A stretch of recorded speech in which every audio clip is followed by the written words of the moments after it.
Welcome to Meadowbrook Memories Podcast. I am Jelly, otherwise known as Glaister Prince, and my co-host is Hitchcock, otherwise known as Alfred Henry. Our mission on this podcast series is to explore the stories behind the magic that was created at Meadowbrook.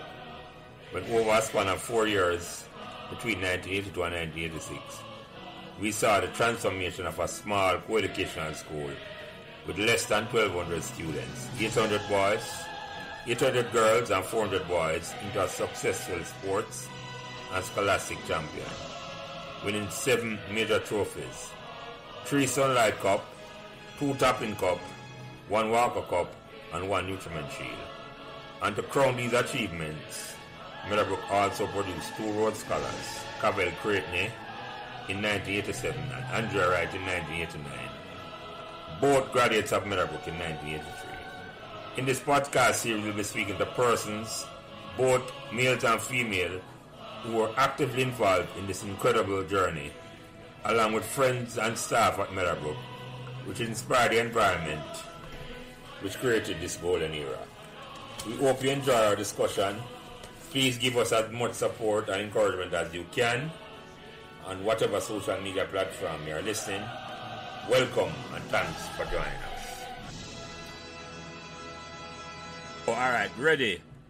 So, remember to like, share, and subscribe these Meadowbrook Memories podcasts so neither you nor your friends will miss another Meadowbrook conversation. Thanks. Go. Today is Friday, June 30th, 2023, and welcome back to another conversation about Meadowbrook Memories. Me as usual, Glaister, our Lance, our Prince, our Jelly, and by now you know say anyone of them name there will do. Joining me as co-host is a man who don't need no introduction to this conversation because he's my co-host on he has been my co-host on a number of occasions, and I describe him as the best night watchman in the business. Because since he started filling in for Freddie way back, him not give him wicket and enough runs behind him put on so far. Him not look like him won't give him wicket at all. So we're going to battle to reach 100. So we need to go back and listen to Dante, Donovan Thomas, our Tech Great Conversation, episode number 5. Make sure you like, share, subscribe, and hit the notification button while listening. Also join me as co-host tonight. I'm not there yet. Oh, see me? So I'm going to bring him in. Good talk. Look up on the screen. I'm a good friend. A man who don't need an introduction either. Doug, he was a guest on episode number 8. And I've been a co-host on a number of these occasions. And you should go back and listen to Douglas Cook's conversation on episode number 8. And make sure you like, share, subscribe, and hit the notification button while listening. Dougie, I'm a lifelong friend since we met at Meadowbrook in 1974. Toasted me at my wedding, and we have kept in touch on a regular basis over all these years, long before social media even exists. So welcome back, Dougie. You're in at the nick. Why are you there? I'm here, my brother. Yeah, How man. are you? Yeah, Thank yeah. you. Yeah, man. Our guest tonight started Meadowbrook in 1977 and he played every sport that was available for play at Meadowbrook. Football, cricket, table tennis, basketball, softball, rugby. He was a member of the Manning Cup team in 1981. I think include the likes Andrew Earl. I don't know if Jim Riley, but him can I don't know. Gary, the guess I forgot to tell you who was on that team, but that was a top-notch Manning Cup team. I think Piggy up on that team there. And he said he labeled himself as a troublemaker. So he have to explain what that really mean. But without further ado, the man they have to tell him one story himself. So Meadowbrook members welcome Gary Groves to the conversation. Introduce yourself, Gary. Yeah, Jelly. Dougie, enough respect. Yes, sir. Enough respect. Same to you. Gary Groves, Grover Dog, Grove, all kind of names. Started in Meadowbrook in 1977. I know Jelly asked a question if Meadowbrook chose me. Yeah, man, we're going at that. Hold on, you save that, Gary. But we're going at that. Dante and Doug introduce themselves, and then we'll come back to that. Introduce yourself back, Dante. Yeah, man. Good to be here again, Only Jelly can get me causing these things on a Friday evening, It's just that I can, the good thing is that I can partake in my usual Friday evening activity while I'm on this podcast. So Yeah, man. Yeah. good to be here again, Groves. You know, I'm on ahead of me again. But one of those who want to come into the school, you will know.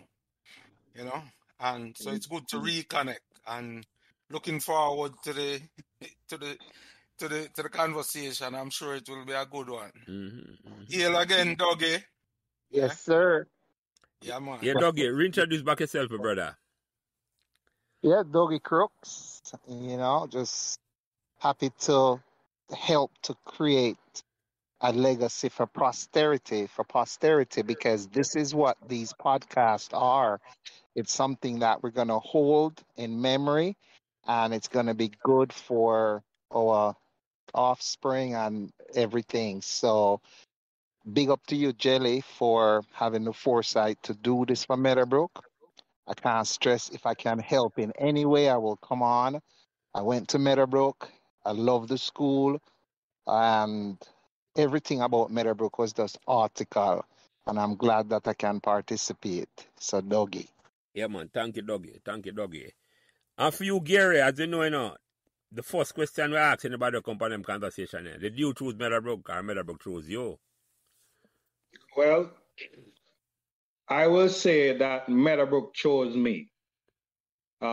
Reason being, my mother was the secretary at Wolmer's Boys School many years ago. And, I was one of those guys that wanted to go to Wolmer's because my cousin played for Wolmer's. I was going to ask you, Gary. Junior Groves. Yeah. Junior Groves. Yeah, man. Big ball of that, man. I got to ask you that, but continue. Sorry. Yeah. And then I had another youth where used to play for Wolmer's named Scotty. Used to play back. A bigger man than me, you know what I'm saying? And actually, Scotty was boarding at my house during his time at Wolmer's. You understand? And it was an honor to have a big baller like that stay at my house. You understand? Yeah. Yes, Meadowbrook chose me. When I checked the papers, my name said Gary Groves, Meadowbrook High School. So, yes. Can never pick for Meadowbrook at all. That Wolmer's you want to go? Wolmer's, I think I picked Wolmer's and Calabar. Yeah. Wolmer's, Calabar, yeah. And JC. But you lived in Meadowbrook. But I lived in Meadowbrook. Yeah. My mother worked at Wolmer's, so as I said, I had this thing about Wolmer's because in the summertime I used to go down there and play tennis with a youth named Stephen Curlew. I don't know if you guys know them man. The man played tennis in school. Now you talk about table tennis, Gary. Oh man, lawn tennis, really? Yeah. Yeah. We used to play that too, I just say, Meadowbrook just never have the facilities for that. No, the tennis court was there. It was there actually. My sister never had tennis racket enough. For some reason, it just go away. My sister going in school at 6 Gary, and she was about a tennis racket, but she carry come to school. So yeah. The tennis court was pretty much occupied. Trust me. There was more basketball played on the tennis court than the tennis else. At all. When we go to the tennis, never play at all. That's true, Gary. And your two sisters, your two older sisters, Gary, I remember, they used to go Wolmer's. Wolmer's Girls' School, yes. Yeah. So even when you live in Meadowbrook, Wolmer's all over here, because everybody go Wolmer's. Your mother work at Wolmer's and your sister them go Wolmer's. Exactly. Yeah. It was there, but honestly, I'm glad that I went to Meadowbrook because it just opened up a new world for me, a different world, and trust me, you hear man talk about like I'm in a fantasy world. That was Meadowbrook for me. Big fantasy. Trust me. Yeah, man. Yeah. Well, I'll get to know that. So even though you live in Meadowbrook, Gary, you ever visit the campus before? You know where the school and all them thing there? Yeah, I knew where the school was because I used to live in Meadowbrook Mews, you know. Yeah. So the school was just up the road. Yeah. It's a place where you pass for go Avondale. Your friend them used to, live in and around the area. So, Yeah, and you know a Bottomfield and all them were there. Yeah, that was a stone throw from my house. Yeah, right. Got the music, right? That's yeah, man. I remember that, Gary. Yeah. I hear you. I used to spend more time on Bottomfield than my house. So the first time you come on the campus now, Gary, because Meadowbrook chose you, as I just said. What impression? Well, you know what the campus look like. So I'm have to ask you that look like. What some of the money me come on the campus I meet on the first term where you remember, sir, right? You and the money. Or the girl them, some of the people me meet. All right, so some of the people I met were like Angela Lawson. You remember Angela? Yeah. Yeah, man, Jim Roy used to date Angela. Garfield Spencer. That name the familiar, yeah? Yeah. He used to play a little football. Yeah, Garfield was a special guy.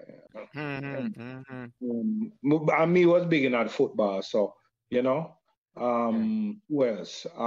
Used to have a girl. Me used to in a 1D, Jelly. Yeah, the time them have D stream. Man talk about the C stream. Yeah. Them had a D stream also that they added. Yeah. So I was in. I tell people this all the time. I was in the bad boy class, because my class was pretty rough, You used to have the likes of Derek Wint. I don't know if you know Derek. And Delroy Harriet. We used to call him Fuzzy. And Donovan Johns. That was kind of my little clique there in school. I had two groups of people that I used to hang out with. You had the high society group and then you had the roughneck them. Yeah, Lennox Saunders. You remember Lennox Saunders? Yeah, man. Yeah. And they play on the Manning Cup team. Right. Lennox played on the Manning Cup team. Who else? Peter Jacobs. Yeah. And they live just on the road from the school. On the road. Yeah. And there are quite a few people. You can't remember everybody's name. No. Well, remember, What's some of the teachers you remember, Gary, come on there the first time? All right, so of course, Miss Barbara. I wonder why. Man, Miss Barbara was. Everybody knows Miss Barbara, right? Miss Barbara have it, Gary, and I have to say nothing more. Miss Barbara had it, man. Mr. Bell Nevis, G. Bell Nevis. Yeah. I don't remember all my first and second form teachers. Yeah. At time. Who else? Mr. Nearon. Yeah, in the sharp, in the slick. Sharp guy. McGregor. Yeah, Rory, yeah. McGregor and who else? The famous art teacher will get run out of school. We'll get to that. Yeah, Osang. Yeah. Along him there. Look, along. And every man come and say something about him, Very few man, but we now get to know him too much. But yeah. Roy Cassius. Yes. Yeah. Big trucks, man. Yeah. A lot of guys. When you play football, you make a lot of friends. Sports. Andy Henry, Sadie Lynch. That's Michael Lynch's sister or the friend? No. Sadie Lynch is not related to her, but she was in my class. And Anne Henry. I don't think you know Anne Henry. So, Christopher Wang, didn't I hear Gary? For Wang was in my year. Yeah, we used to move together. Yeah, me and Wang. Yeah. Yeah, Wang was in my year. Yeah. No, man. So when you come on Meadowbrook now, Gary, you kind of feel disappointed saying I go Wolmer's. When did that change? Where you say, boy, you said earlier, say, boy, you're glad you come on Meadowbrook, and you say, boy, like, your eye open up. How early did that change to take place for you? Well, first of all, I wasn't really disappointed, because when I first came on the campus, I was a little mesmerized, because first of all, I was excited to be in high school. You know what I'm saying? And I was all about the hype of, hey, before I come to school, I make sure I look at the mirror all 20 times to make sure I look good in my khakis. Me here comb with my afro. And, afro days. Yeah. Because guess what? You're going to school with not only men, but women. Yeah, definitely. Yeah, so when you're a young man like that back in your school days, you want to look good, and and all that good things, So I wasn't disappointed. Actually, I was getting to know the place and the people. And once I got to know the place and the people, I was fine. We forget about Wolmer's and Calabar. Yeah, just quickly. Yes, sir. Yeah. Very quick. By the way, Gary, which school you took common entrance from? Which primary or prep school you went to? Oh, I went to Dunrobin Primary. Okay. Yeah, Dunrobin was a good school too. Yeah, a couple man from Meadowbrook used to go Dunrobin. Someone come on and I was just going to say it was almost like a feeder school for Meadowbrook. Yeah. Right. I started my football career at Dunrobin. Yeah. I started playing football at Dunrobin. And I was on the team there. Yeah. So when I got to Meadowbrook, I was already playing football at a higher level. And there are a lot of guys like, I don't know if you know the Lecky them. Yeah, Courtney man. Lecky. Yeah. Went to AC. Yeah, the run out. Yeah. I remember him good. Him sister they come Meadowbrook. She's in class with Master. Yeah. Yes. I knew the whole Leckies them because them were close friends of my family. I'm living in Meadowbrook too. They used to live right on the same road that faced Meadowbrook. Yeah. Where Peter Jacob. Oh, Ranwick. Ranwick Drive. Peter and Dean Jacobs right down on that road there too, right? Yeah. Ranwick. Yeah. But Harold Dougie, was Harold living down that road? Yeah, man, Harold and Harold's sister name again, Patricia. Yeah. And we have a younger brother, I think Andrew. No, Patricia, they have a twin too. Peter and the name. Yeah. Harold Levers. Yep. Right. Yeah. That's right. Four of them. You're correct. Yeah. Harold. Patricia. And the youngest one is Andrew. Yeah. And you sleep for Randy Drive, so yes. Absolutely. Yep. We used to have a name for him. I don't remember. Bangota or something like that. No, let me tell you Harold name when him come. When you come on Meadowbrook, listen. 190. Yes. 210. No, it wasn't 210. Right? Hear this, Gary. The first time we went name then a PE, Mr. Griffiths. I don't know if you know Mr. Griffiths. Yeah, man. And we in a PE, like 1A, 1B, and 1C. You never have a D team at the time. D stream. Yeah. And Mr. Griffiths go on and him look on Harold Cameron and Richard Hilton and I ask them wait.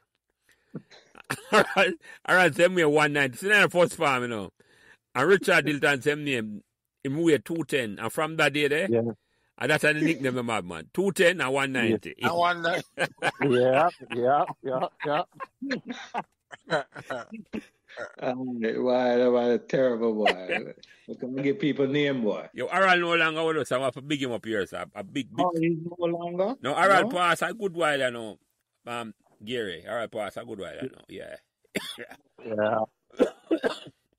And there was another bigger guy. What his name? Oh, Richard Hilton? he used to play basketball too. Yeah, Richard Hilton. His name is Richard Hilton. But you see, I didn't know these guys by them right name, you know. His nickname, you know, right. Yeah, didn't know them by the right. Like I just know me as Jelly. Yes. I just tell them, I know you as Glaister Prince. A man said Glaister Prince to him. I said, who? Who that? Yeah. That's why I feel that I name him Gary. That's exactly right. Exactly. So you know when I know says Glaister name Jelly when we are honor the Sunlight team. Yeah, okay. Yeah, really. Yeah, man, that's when me know Glaister name because we had to go put the names on the plaques. So what tell you? No, we get the listing of names and thing for the team. Yeah. We got the listing of the names, and when we go for best Glaister all along, me never know. No, I don't know, you know, because I used to come to Jamaica last time we did it. And when they put on a party, Tiffany put on a party up at Beverly Hills, right? I'm going to go there and one of the gobbler them did there. I forget which one. You know, the same period when we did it. At the same time. Yeah, man, we did the function for me, right? At the same time. Yeah, Tippy 50th. Tippy, yeah. And one of the gobbler them come to me, I think Paul live at Jamaica. And Paul said to me, say, boy, Jelly, what's your name again? But how you guys got that name? I mean, is that Duet? I mean, rest in peace, Duet. How these names came about? Me like mine? Yeah, like yours. Mine is a Permacar and a Meadowbrook one and a one and a Bacar. And they say, it come enough money come on Meadowbrook. They live at Permacar, right? And I don't know exactly where it started, but it coexists between the two places. What used to happen now is when I run Gary, I know some couldn't run at all. When you see me run, all you see I move, I just my belly I jump up and down. Like a gel. Oh, okay. Yeah, man. So I just embrace the name, yeah. I never take it as nothing at all. So, and the name live on for all these years. Enough man. If you not call the name, enough man I know say me, man. Yeah, I know. I didn't know your real name. The whole time I never know your real name. No, swear to God, never knew it. Nah, man, no. But you didn't know. Yeah, go ahead. You see how primitive, I mean, Everton Duncan. Yeah. Primitive, we used to call him the whole time in America. Yeah. Yeah, man. Yeah. So when you come to Meadowbrook now, Gary, Meadowbrook now has a sports tradition and at all, right? And you have ambition, say you want to play for the school because you have played whole heap of sports. Exactly. And I did partake in a lot of sports that represented the school. Yeah. You know, because even with the cricket, I played cricket. Yeah, man, I remember that. You have all your legs spin and all of it. I remember that. Yeah. Rugby. We did enter the rugby competition. I don't remember how well we did. Who play on that team like Gary, if you remember? I remember who played rugby with me. Okay. Rugby was an unusual sport, you know. Not everybody could play it. Yeah, it's a party. Yeah, yeah. It's a rough sport, and when you're playing down a bottom field where there wasn't that much grass, and you tackle a man, and I mean tackle him. You understand? He's a mud bath. Yeah, man. And you hit the ground hard and I scrape up the whole of your leg them. It was a rugby is more physical than playing football. Yeah, man, it's a tough sport that Gary. We couldn't play that. But this is news to me. I never knew that Meadowbrook had a rugby team. Yeah, man, we did that well. We did well in our competition, you know. Yeah. This was which year? Which year this was? Late 70s? Gary, remember when? I think I played rugby in Fort Farm. That's a late 70s then. Yeah. It was in the Dread training the team. It was the other, what the other English brother name? Mr. Griffiths. Mr. Griffith. Mr. Owen. Mr. Owen. Yes. He was the one training the rugby team. And I think women was part of the rugby team this year, Robert Phibbs.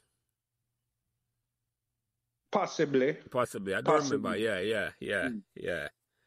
All Phibbs them on. Yeah.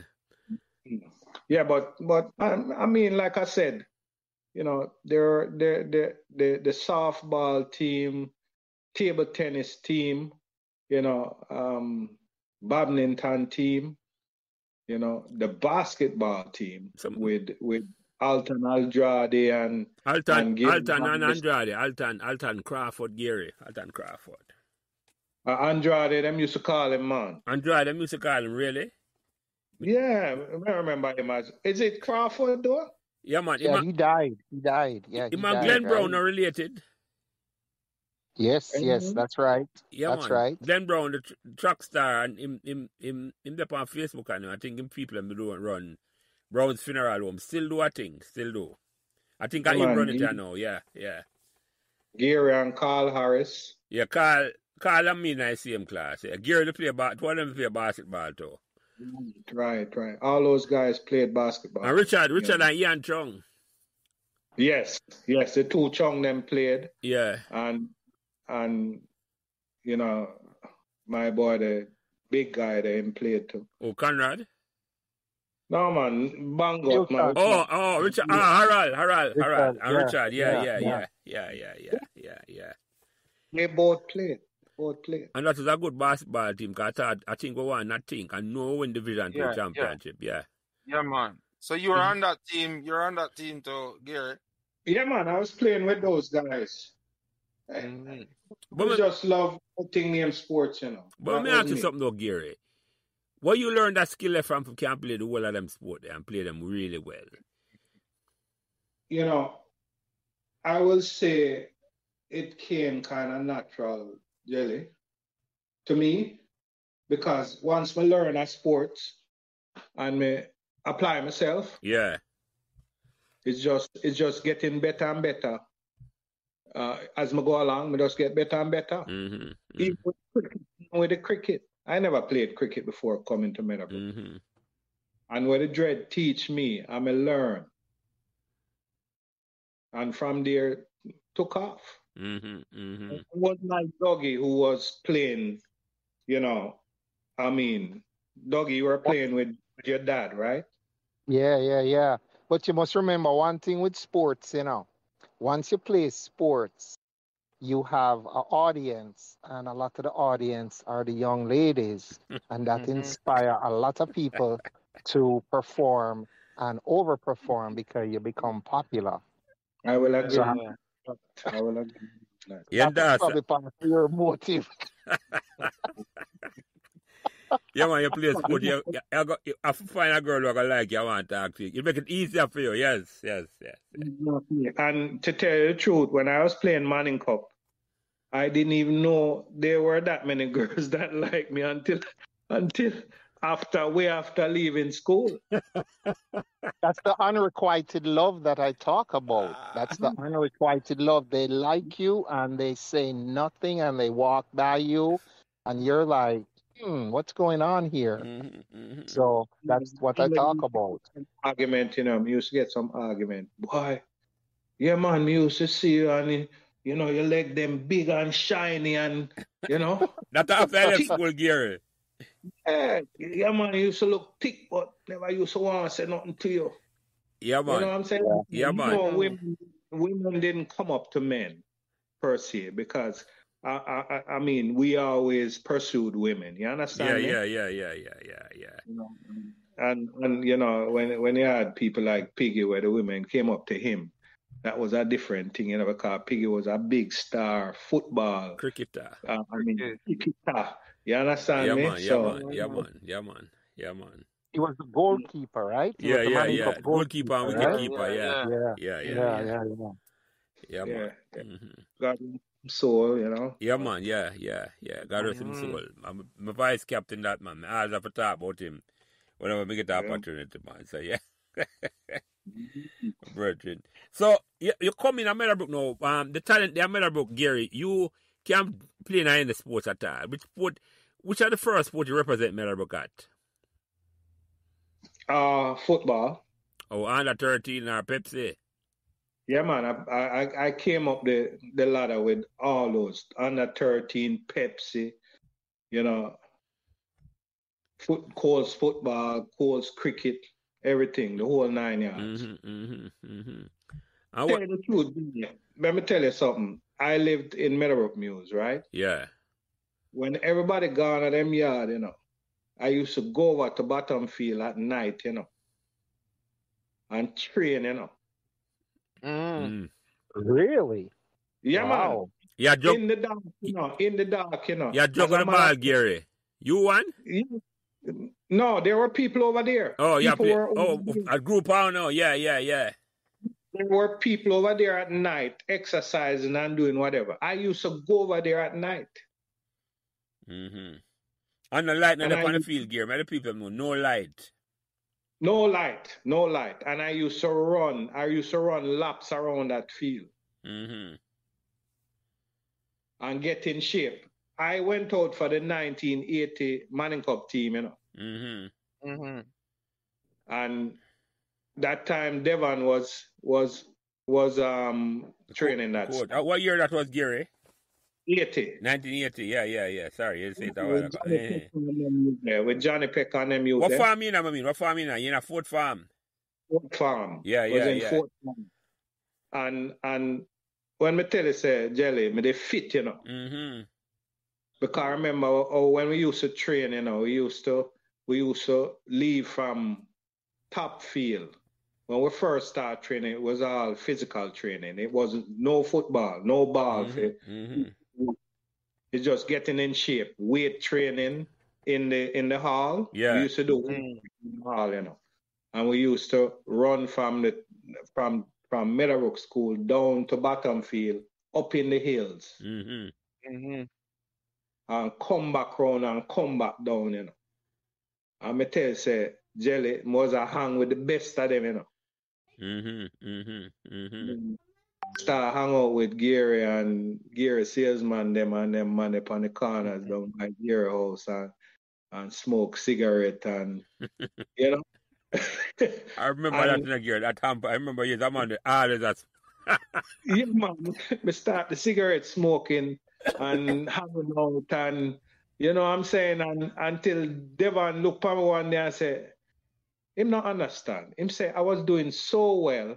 What happened to me? Why did I stop? And me don't remember the reason why I gave him, but we don't stop and start hang out and smoke and go party at night time and come home 3-4 o'clock in the morning. Yeah, man. But like I said, I also in my mind thought that I wasn't good enough for the team. I was fit enough, but I didn't think I was good enough for the team. So I stopped. Well, I remember you playing, if I remember correctly, right wing, and you were a very powerful kicker of that ball, right? Actually, I started with my Manning Cup career playing center half. Okay. And when I left Dunrobin, I was playing center half. I was playing sweeper. Okay. I started playing Manning Cup sweeper. This was when Virtue started coaching the team. And Virtue moved a lot of people around.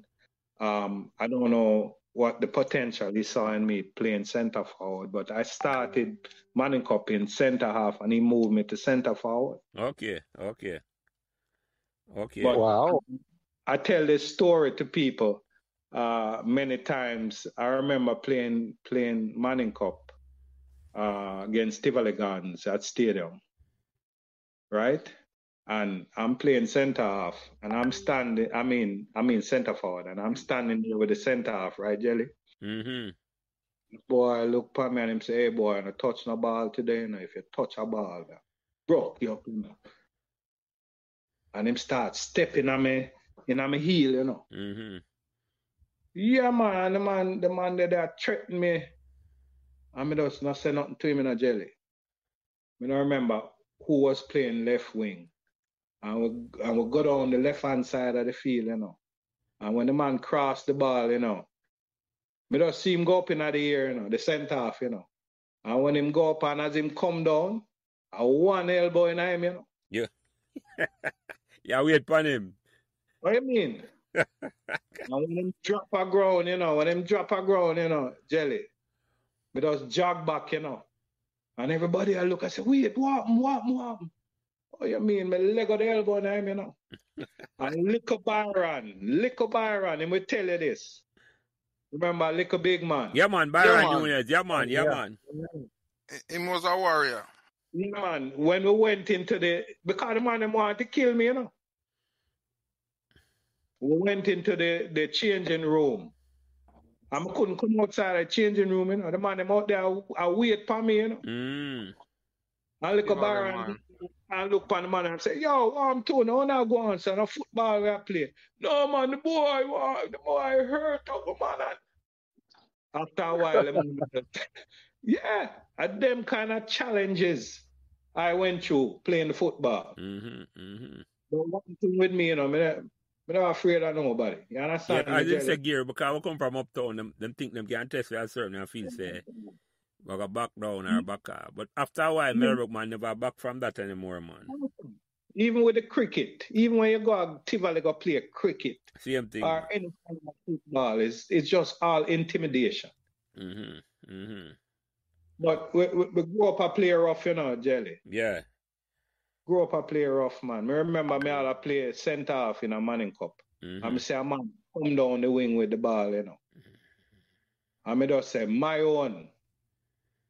And you see when I go across and sweep him, Jelly. And the cycle track, him end up, you know. Properly that. And then some of the rough football I used to play. You never had to check. No, man. So you were Jim Roy second. Remember, Jim Roy a teacher. Yeah, man. When I come across the field, is death. Yeah, man. Bobby Roy, they rough, man. Yeah, because Bobby Roy, you remember Gentile used to play for Italy? Yeah, man. Yeah, man. Gentile, when he mark you well, man. Yeah, man. Tear up Zico shirt in the 82 World Cup, man. Jim Roy, the Gentile from Meadowbrook, man. Romeo Gentile. So, yeah. That team was a very good team. Magic, man. A very good team. So, but let me ask you something, Gary. Why the things say, are you right? It was a very good team, you know, a competitive team. Why the things say only never go on for even go to a finals or because Freddie been up on that team that, right? Yeah. You know, Jelly, to be honest with you, we had the talent, but I think it was more like the coaching wasn't right, you know. Yeah, but back then, and I talk to people about football nowadays, and I tell them, I said, what we learn in football in Jamaica wasn't really football, you know, because we were playing like the English team used to play. Long ball. Jamaica team today, you see the change in them. I was watching them last night or night before last night. Yeah. I couldn't believe that was Jamaica team. Beat up Trinidad, right? Them beat up Trinidad, right? The man them was playing excellent football on the ground, not in the air. Excellent football. We never learned that in Jamaica when we play football. No. We learn about Brockman foot. We learn about kick the ball out of the area. Look at the football today. Man, start a play from in their area, going all the way. You know, virtue because you had a big foot, you could have kicked the ball hard. And him change around the team. You know? So. But you know, I just talk about that, Gary, because Devon was on this program, you know. Devon was on this program. And Devon talk about that time because Devon, they have built a team for win Manning Cup by the time either 81 or 82, you know, and then Virtue came. I have to listen to the Devon podcast, because Devon talk was like virtually pull off a coup a certain way. Right. And ease him out. Right. And in my words, you know, our Devon and Freddie talk about, you know, because of friction and a vibe. Because enough, if you realize enough man to get up and leave and go Excelsior, Magic Head went to Excelsior. Right. It's me I said, but I thought it was Devon that wanted to leave. No. Because Devon leave. Because the man Devon have a good vibe and a good connection. And Devon is an excellent coach, as you know, well aware. You see me I said to you? And Devon was eased out unceremoniously. I put it that way there. Wow. You see me I said to you? And I think it caused a break in a Meadowbrook program where we never recover until we win back Walker Cup in 86. We win Walker Cup. When the dreaded kind of rebuild the program a certain way. But you're right. That's what I mean. We have a whole heap of talent to play some good ball. But it's like it never gel. It never gel at all. Yeah. Absolutely not. Because they have a good team, man. They have a good team. For my for Spectrites, you know. My corner league team. Yeah. Further used to play for my side, you know. Yeah. It's a further bench. Talent that we had, you know. Yeah. Yeah, man. Mm-hmm. So and Ferdy could kick that ball really hard. He had a a wicked left foot. Yeah, man. You know, sir, I used to watch that team train. Them time me the first or second form. And me used to catch the ball them behind when them doing certain drill. Pick up the ball them and throw them back and thing. And I pick up a ball and further bend knock me out, you know. Yeah, man. That's a kick. Yeah, man. Kick a ball and lick me in the head, man. The man that kick the ball. You know me out for a couple seconds, man. Kick it hard, man. He kick the ball as fast as well with a ball pace. Yeah. That's how talented that brother was, man. But, yeah, man. And you say, I'm going to ask you this, Gary, because I remember you played on the Sunlight team, you know. But when we won in 1982, you never played. You remember why? I never did at school. I graduated in 82 and I never repeat fifth form. Yeah, so why never on the team? Because 82, what one, you know? I don't remember, you know. Because I know you play around and a coach play for the team and all them way there. Yeah, because I was as I tell you, I was an open bat, you know. At one point, you know. And I was a leg spin bowler. Because I remember playing against Haynes. Robert Haynes. Yeah. And I think, I made 40 or 50. Yeah, you were more than a competent batsman, Gary. That man, I remember that. But I mean, I don't know why. I don't know. No, man, you were probably partying and in that mode. You know, I think you're right, you know, Doggy. I think.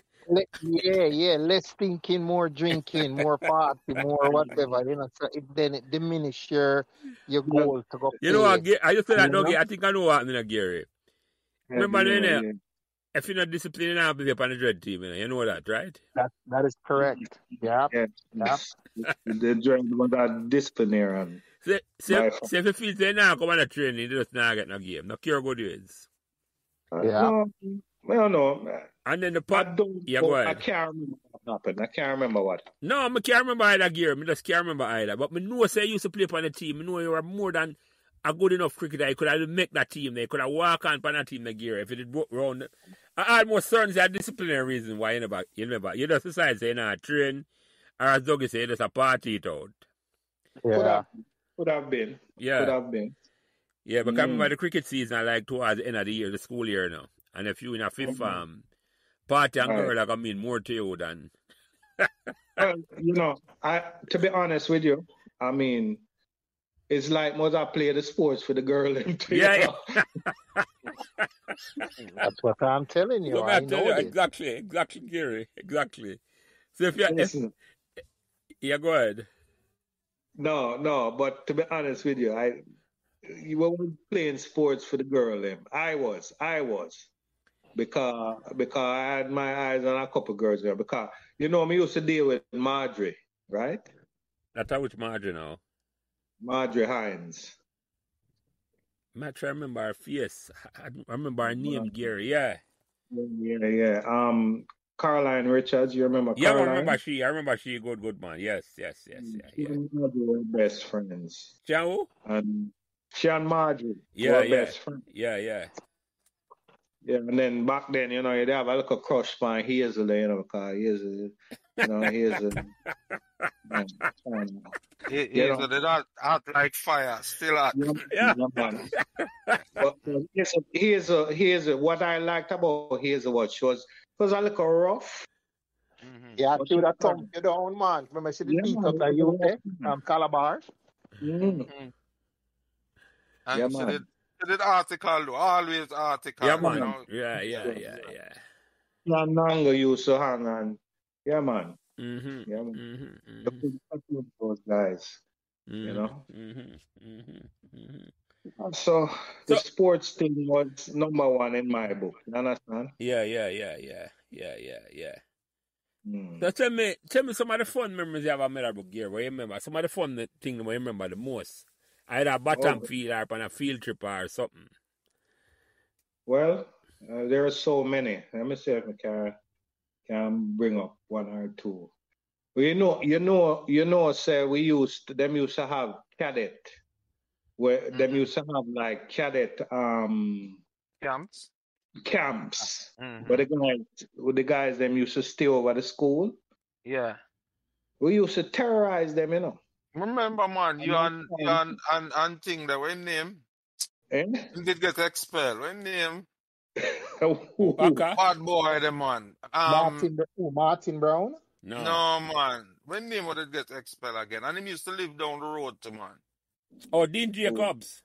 No, not Dean Jacobs. No, you talk, man. Floods called him name last night, you know. I think if you saw a minibus. Yeah, Dean Clark. Yeah. Yeah, man, Dean Clark. Yeah. He used to come up for the school, come terror. Come me didn't kill him, remember, man. Yeah, man, we used to polish him up, man. Hey, we used to I'm bad way up. For some reason, I was always afraid of Dean Clark, and he had an older brother, remember? Smelling. An aggressive type of a guy. You better never go Meadowbrook, Gary. No. He was a bigger youth to him. I never even know him go school. Them live in the area, though. Them live down a Price right way. Live down a Bottomfield way, man. A Bottomfield where them did live? Yeah, man. You see, when you go down Bottomfield, you make the right for go down at the field now, right on the Meadowbrook Avenue there. Yeah. Them used to live 2 houses before you make the right for go down at the field itself. Oh, I never have know that. Dean and Sweet Smelling, because I didn't know Dean big brother because him used to, I don't know if you didn't know, Camille McLeod. Yeah, man. Yeah. She used to live around there too, and our brother Peter, yeah. Yeah. Well, Dean brother used to hang out with him because they have a sound system where he used to follow. Mm-hmm. Me know all them youth there. Them man a big man for you, but me used to hang out with all of them youth there. And then Dean started driving minivan or whatever. Yeah, I remember that. Yeah, I remember I drive the minibus. So yeah. Dean played the cricket too, you know. Eh? Yeah. Dean played the cricket. Oh, Dean, yeah? Yeah. I never remember that at all, Gary. Tell me something I never remember that. You know? Dean did come in the hills, come live close to where I used to live while I was going to Meadowbrook. But them time they might drive minibus. All right, Doggy. I don't know if you remember this. I don't know if you remember this, Jelly. There was a cricket match down at Bottomfield. There's a cricket match at Bottomfield. You guys were playing. And all of a sudden you see 2 police cars come down the road and go up in the hill. And the man them are looking and say, wait, what going on here? And them go up in the hill and them turn on and come back down, right? And them say, hey boy, come out of the tree. And then you just hear pop. And them lick a shot and whoever was in the tree drop out of the tree. And Dean brother that. Yes, I remember that. Yeah. The older brother you talk about, really? Yeah, he was like a guy that was always seemed to be A flirt the law. involved in some little strange things, you know? Mm-hmm. Shoot him twice. Them shoot him twice. Yes, yes. And him struggle cross to where the field was and them pick him up out of there and take him where. And we never know say it was Dean, brother, till we hear the story. Yeah. You see, when me see them guy there, you know, in round the field and them things, you know, me never make eye contact with them, you know, me just don't make eye contact because it's almost like you just don't know what you're coming up against with these guys. And they were just Yeah, they might bigger man for we. Yes. And always seem to be in some kind of bangarang, you know? Trust me, man, every community have them man. Trust me. You have some man who just flirt to the last word. I'm put it that way there. Yep. Yeah, man. Yeah. So anything else you remember, Gary, at school, any fun memories where you want to talk about?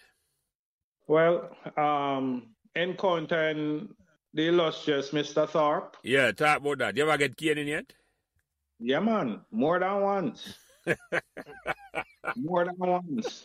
Because when he used to get trouble in a class, you know, and when the teacher carry a name go at top, you know so you're in trouble, you know, because he's a man.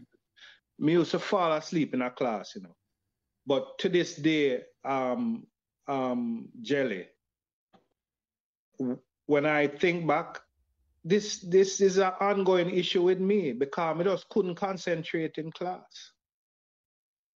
And I know you had a podcast where you were talking about ADT. Your Martin Brown podcast, a powerful podcast that year right there. Yeah, man. I just talk about that. Yeah, go ahead, Dundee. Yeah, I think I was affected by that thing, you know. And it's during Martin Brown's podcast, I reflect on it, you know. Oh, you mean AD? They mean like attention deficit disorder? Yeah. Hyperactivity. ADD, yeah, man. My attention span was very low. It's like me just get bored. I'm a top concentrate. And next thing you know, I'm in a class, I talk to a girl in a class, and the next thing you know, me see what them thing them duster. What I'm used to want. Yeah, wipe off the chalkboard. Yeah. Just fly past my field. Oh, the teacher fling that after you? Yes, man. Yeah, man.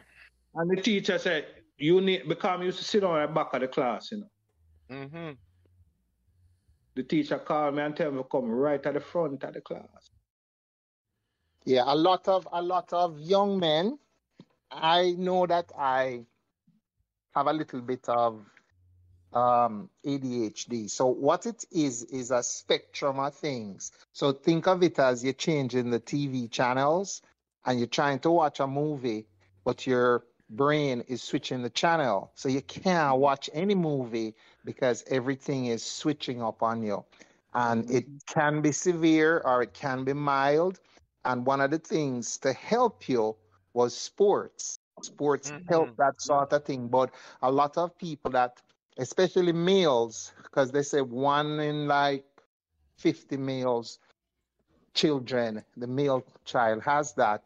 And then that's why sometimes you see them giving trouble at school, and it's because of that.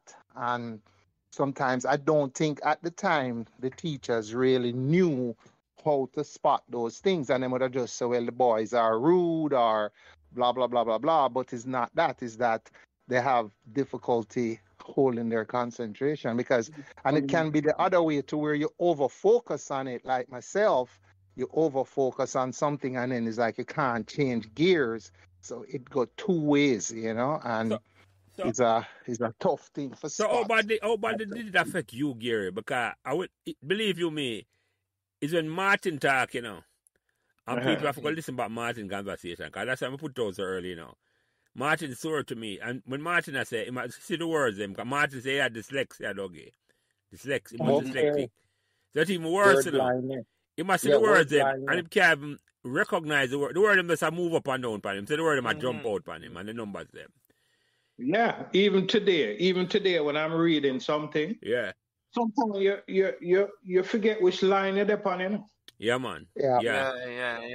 Yeah. It's called word blindness. Word blindness is dyslexia. The reverse, it's blind. And you end up, if you're reading a book, you take more time reading the book because you forget which line you're upon, and then you repeat again. And and that's kind of crazy. Yeah, man. It's a challenge that, man. Because I can imagine how the teacher call you out for read. I know, so when you start reading and stutter, the whole class are going to laugh after you and you feel bad. Exactly. And the worst thing is to get trouble. And then you do a little funny thing and the whole class start laugh. Oh, God. Yeah, man. I'm top office that. So that was my experience in class, which led me to the headmaster's office, which then tell you ahead of time, because you basically know, so you're going there, you know where you're going to find. Yeah. So, yeah, man. When you go inside Mr. Thorpe's office, very well-spoken guy, enough respect. Him have a whole bucket of canes. Him have about 20 to 30 cane inside him. And it's like the man is what you call it? I don't know what to call him, but him is an expert cane, You can hit the same spot, the same consistently. Doggy. You go inside there, right? And the man tell you to put your hands on the desk. On the chair. Bend over on the chair. And him tell you to bend over, and him tell you how far to bend over.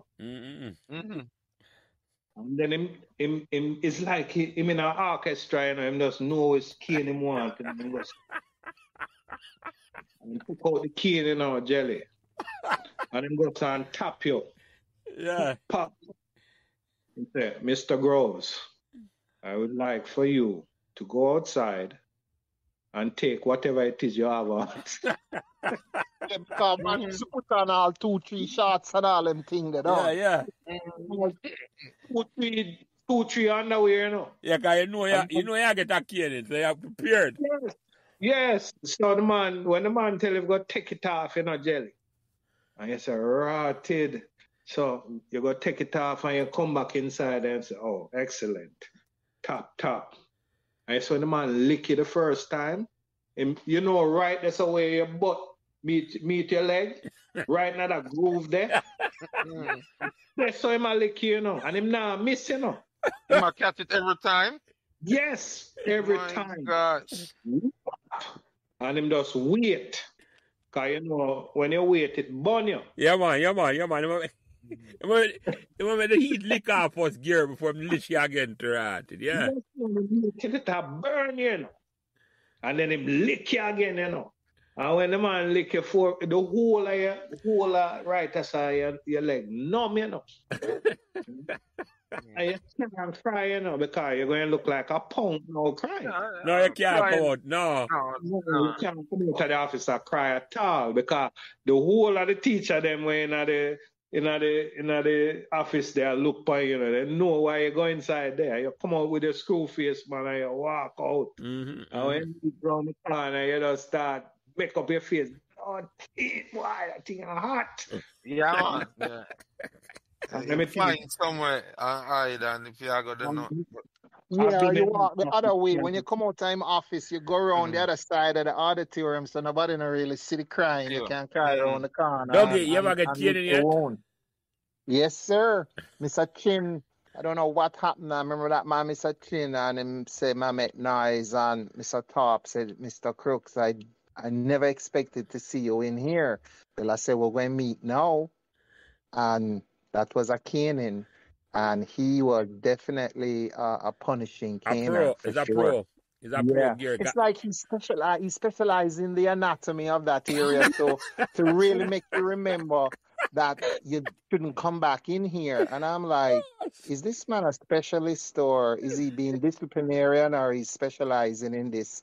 Is he getting some joy from this? You wonder, Yeah. I'm trained, I'm well trained. No, but I thought Gary said the man tap it, I test it and say, like him knowing a Gary. Yes, man. I tell you, when him pull the curtain, you know, so somebody inside there. Yeah, man, draw the curtain, man. Yeah, man, get the man. You forget about the curtain. Yeah, man, when them draw the curtain, you know, so it's business now, you know. Yeah. I have been to the office quite a few times. You know, the thing about it, Jelly, we used to get trouble, you know, because we used to walk with a guy named Strength, Christopher Michael Warburton. I don't know if you know him. I remember the name, you know, Gary. I remember the nickname, you know. Yeah. And brother Christopher Warburton used to run track. And to this day... him did drive that car, Christopher Wong's car, back into the place, or that was another guy? Right. No, that was him. Yes. Yeah, it was him. It was him. And him brother used to run track. To this day, him run track. Yeah, we used to call him Strength. Yes. No, Strength was under my rule, you know, because anytime you used to look on Strength and say, Strength, go and go take the boy the lunch money. No, you used to tell him to go take boy lunch money, you know. Yeah. That's why Jelly me tell you, him was on a little bad streak. Yeah. In school. We used to walk with a group of guys, Derek Wynn, them man they come from jungle or wherever them come from. Everybody used to feel him. You understand? Yeah. Well, my time in Meadowbrook was great. Me telling anybody that. I had a great time. I may not have done the school work, but I had a great time. But there's a reason why, Gary, because you see, and you say on the talk about it earlier, and I don't think we even addressing the problem now, you know, because I still think the man come to school and we even realize that the man have a learning disability. No, them still not. And we not pick it up. No, that's why Mr. Gooden, you remember Mr. Gooden? I remember him telling us in 3C, and he would just say, listen, what is it you're not seeing? And he would say, look at the donut, don't look at the hole. But what's happening, a lot of people looking through the donut, you know, for the round donut, looking through the hole, and they're not looking at the problem. But is that their focus is not where he thinks it should be, it's where they think it should be, and they're not in sync. But they didn't spot those things, and they're just thinking that we're stupid. You understand? No, not to do that. Not that. Yeah. Yeah, we're looking at the hole, we're not looking at the donut because our focus is, you need help to focus, you get me? Yeah. Well, let me ask you a question. Has anyone ever discussed that in the PTA meetings or anything like that? I mean, I don't even think these teachers are aware of that. No. Trained teachers, they're supposed to know those things now because it is well documented. No, but make Dante address that. When we were going, them never know them thing there. No, but make Dante talk about that, Dante, because I don't think that I'm going to even know. Dante, talk about that. So, all right, let me say first. I agree with Crooks. Sorry, the teachers probably have more awareness of these things now. Yes, but there's no system in place in the schools to detect and treat with these conditions. Yeah. So basically, if you suffer from one of these learning disability, Dante. Disabilities. If you have one of these learning disabilities, you're not. There's no adjustment. And you get stigmatized as a dunce, and you know want to learn. Right. And yeah. Mm-hmm. It's a bad thing, and it's still a go on. And you know why no? Martin saying I'm ready to contribute to just deal with that specific. Mm-hmm. You hear me I tell you? And as I said, I'm going to call him back. Dante for follow him up back and call the principal, you know, because I think try to put that in place, Dante, because I just think that needs to happen in Meadowbrook right now, you know, before the school term start back, you know, we're... Yeah, I'm going to talk to the principal. Yeah, because we need to happen... Yeah, man, talk to the principal, Dante, and talk to Martin and coordinate. Because what we think needs to happen in Gary, it's when a man... I'm going to leave for the girl, because for some reason it look like the girl, it don't affect the girl as much. I don't know. Not as much. Because maybe Yeah, you know what it is, 1 in 75 boys have it. The girls don't have it as badly or as frequently. It affects the males more for some reason. I know why.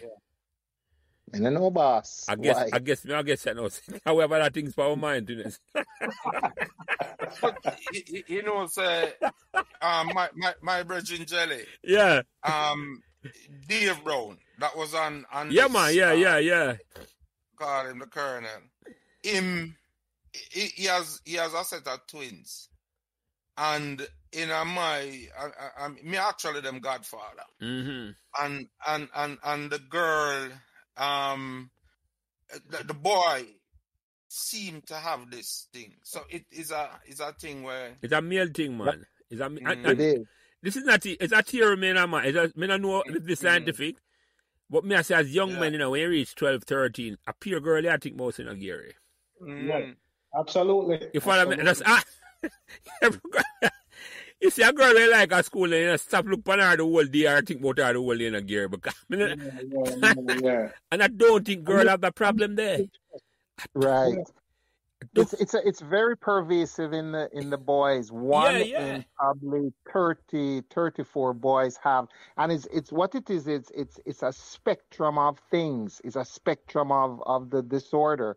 Some people have it worse than others. And what I do know is that when you eat too much sugar, it makes it worse, because it's like it's feeding the more changing of those channels, and it makes you, because you know, you give kids candy and they're bouncing off the wall. Yeah. If you don't have a little bit of thing going on, it just make it worse. It exacerbates it. So that's why.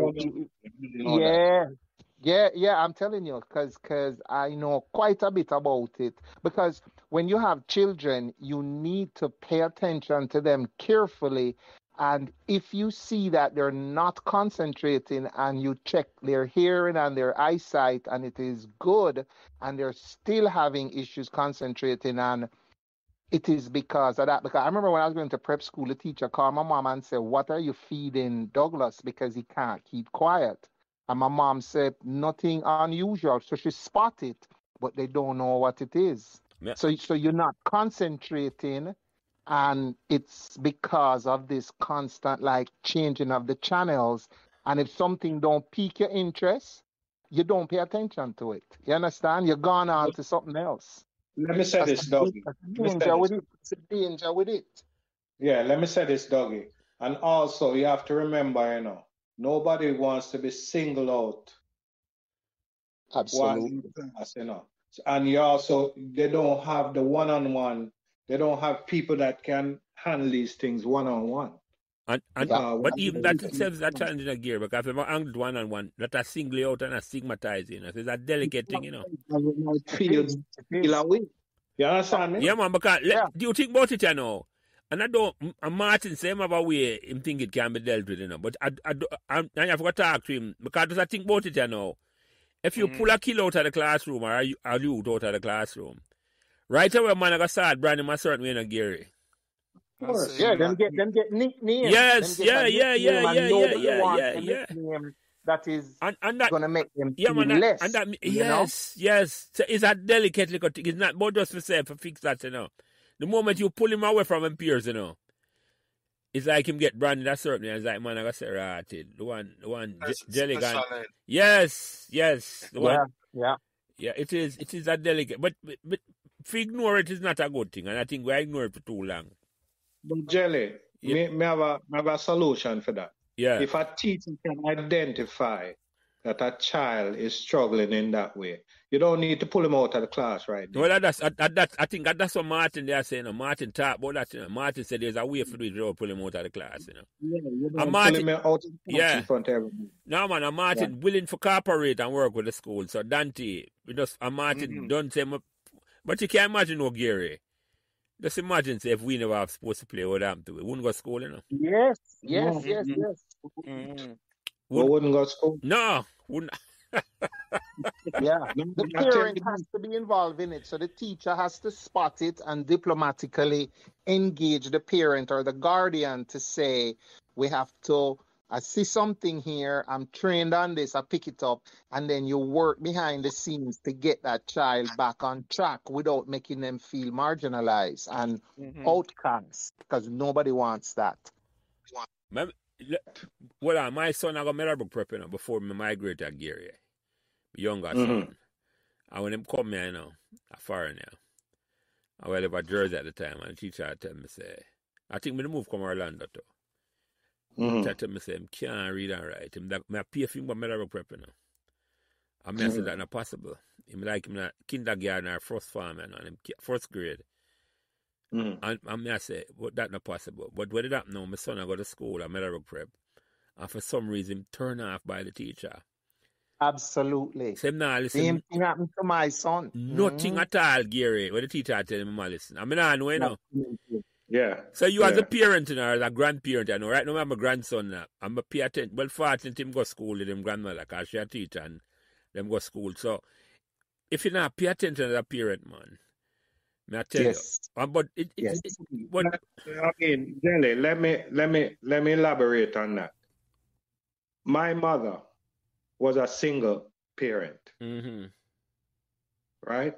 My mother never checked on me in school the way a parent probably should have done. Because she don't have the time, Gary. Right, she don't have the time. She has to be working. Yeah. And I didn't understand that until later on in life as to why my mother or my father my father never go one Manning Cup match, Yeah. Not one. I understood why my mother couldn't go to the Manning Cup match, because she was busy working. Yeah. Yep. You know what I'm saying? It's the same thing for the school work. Yeah. My mother had no time to be up on a teacher or up on my schoolwork, because by the time she come home, she either tired or she had something else going on. Yeah. Home chores. Yes. And home She have chores to cook and make sure not going to eat a food, Gary, yeah. Exactly. And the food have to be ready, and your clothing, and housework is one of the most unforgiving things. When it is done, it look like it's normal, and when it's not done, it's chaos in the home. Exactly. So my point is, you can't really blame her, as well as you manipulate the system also, Jelly, because, when time for report card come, are you fuss at the mailbox, The Martin use white out. Martin talk about that, You fuss at the mailbox, because I said, right, me know, say this report card are not good, So we have to go alter it in a certain way, you understand? Yeah. And them thing, them go through high school with, Jelly, let me tell you, And I say, sports, me get an A+ in a sports. Sports are your saving grace, Gary. Sports are them wasn't mark me for sports. Yeah. Oh, man. No, you'd get a A+ now, literally. Yeah. Because you have people who that is a sexy subject now, what them call it? Let me forget what them call it. But you can't like that, right? Yeah. Man, you actually get can carry that as a Oh, really? Yeah, because me know if he's like me, but me no miss no PE class. Never. So no, you actually can get a grade for that. Yeah, get a get an A for Gary, PE. You get a distinction. What you mean? I remember telling him, I never miss a PE class. Me never miss farm football. No. Competition. Me never miss nothing about sports. Yeah. Nothing. Yeah. Me dead for years. Now I tell you. And sports is very important. My dad used to always say, when you don't play sports, you're not around the individual, and he would always drive that in my head. And I can see now why, because it's checking a lot of different boxes and it make you know how to get on with people, how to react if a man try bad you down, as you say, more and tell you don't touch the ball, you stand up for yourself. So it is a solution for a number of issues that saved a lot of us when we were at school, sports. And most importantly, teach you about teamwork. Absolutely, depending on the kind of sport you play. If you play in a team sports. And a man should not be surprised, why sportsmen are the highest paid people in the world, Because you see sports now, more than anything else, you get the immediate feedback, Gary. You play on a football, you train, and you miss a kick, and your teammate can say to you, yo, you're ramp on the field. Yeah, but and you miss a ball, a crack in a ball to you miss a ball, you get hurt. You see, it's immediate feedback where you're getting, and that a life, is you adjust to the feedback of the issue, Most of the other thing them in a life, it's like you get the feedback a month later or 2 months later. Sports, right away, Gary. Yeah. You could have get the feedback to the man at the football field right away. The man threatening you and say, no, you're going to deal right away, for deal with it.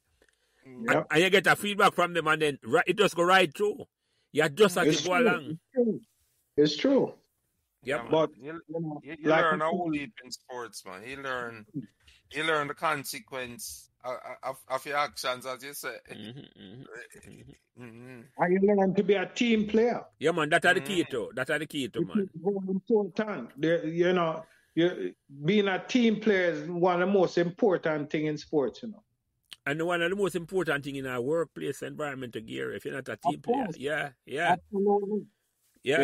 I joined the military when I left, when I went overseas, and that's the place that teach you to be a team player, because if you have a man beside you, when I have your back, you're in big time.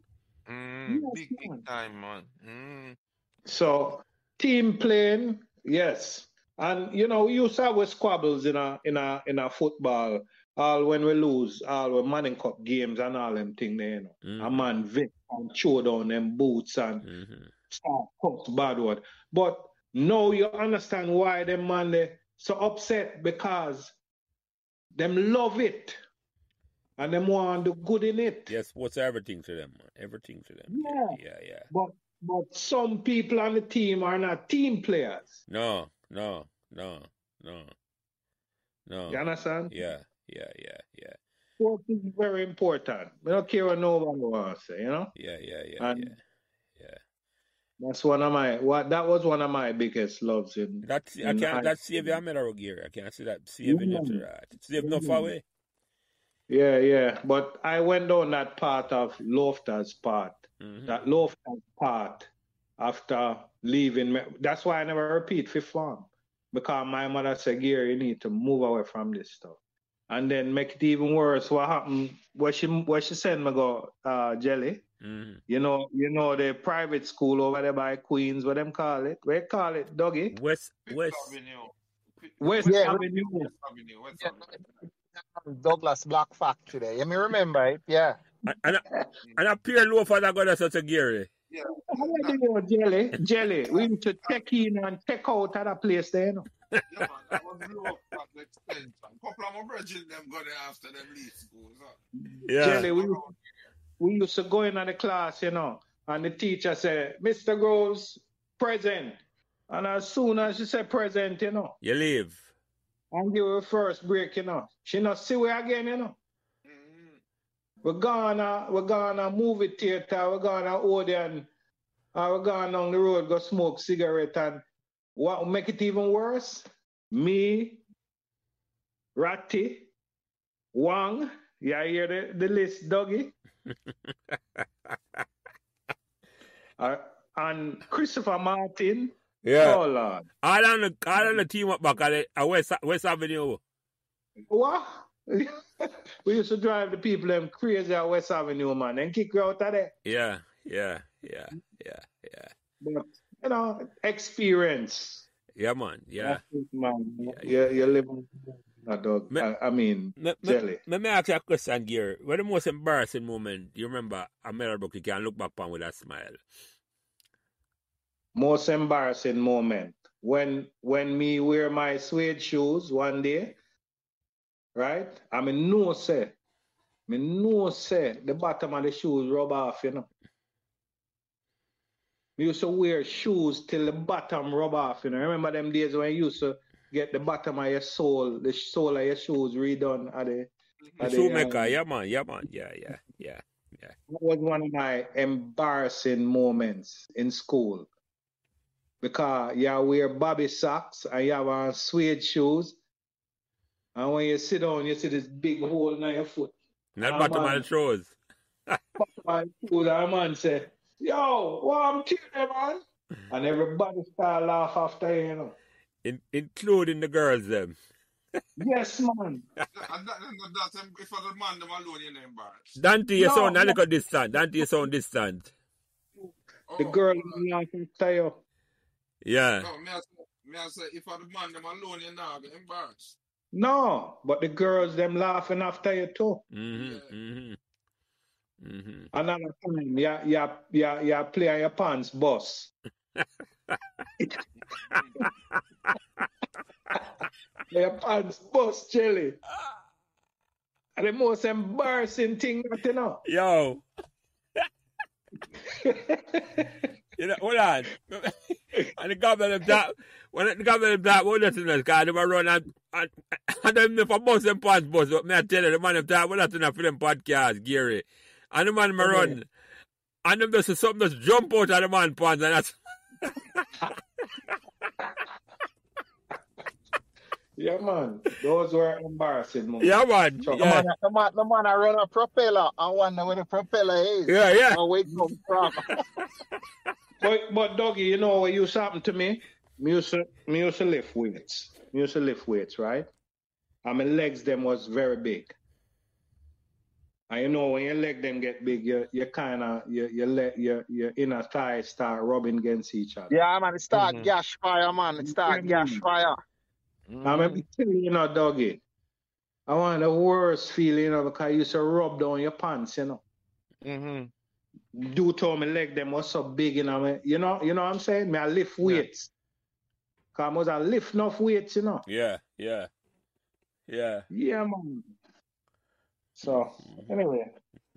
So Groves, I have a question for you. How would you say, because I know you were in the U.S. military, how did that change your approach on your life and what did that do for you as a person?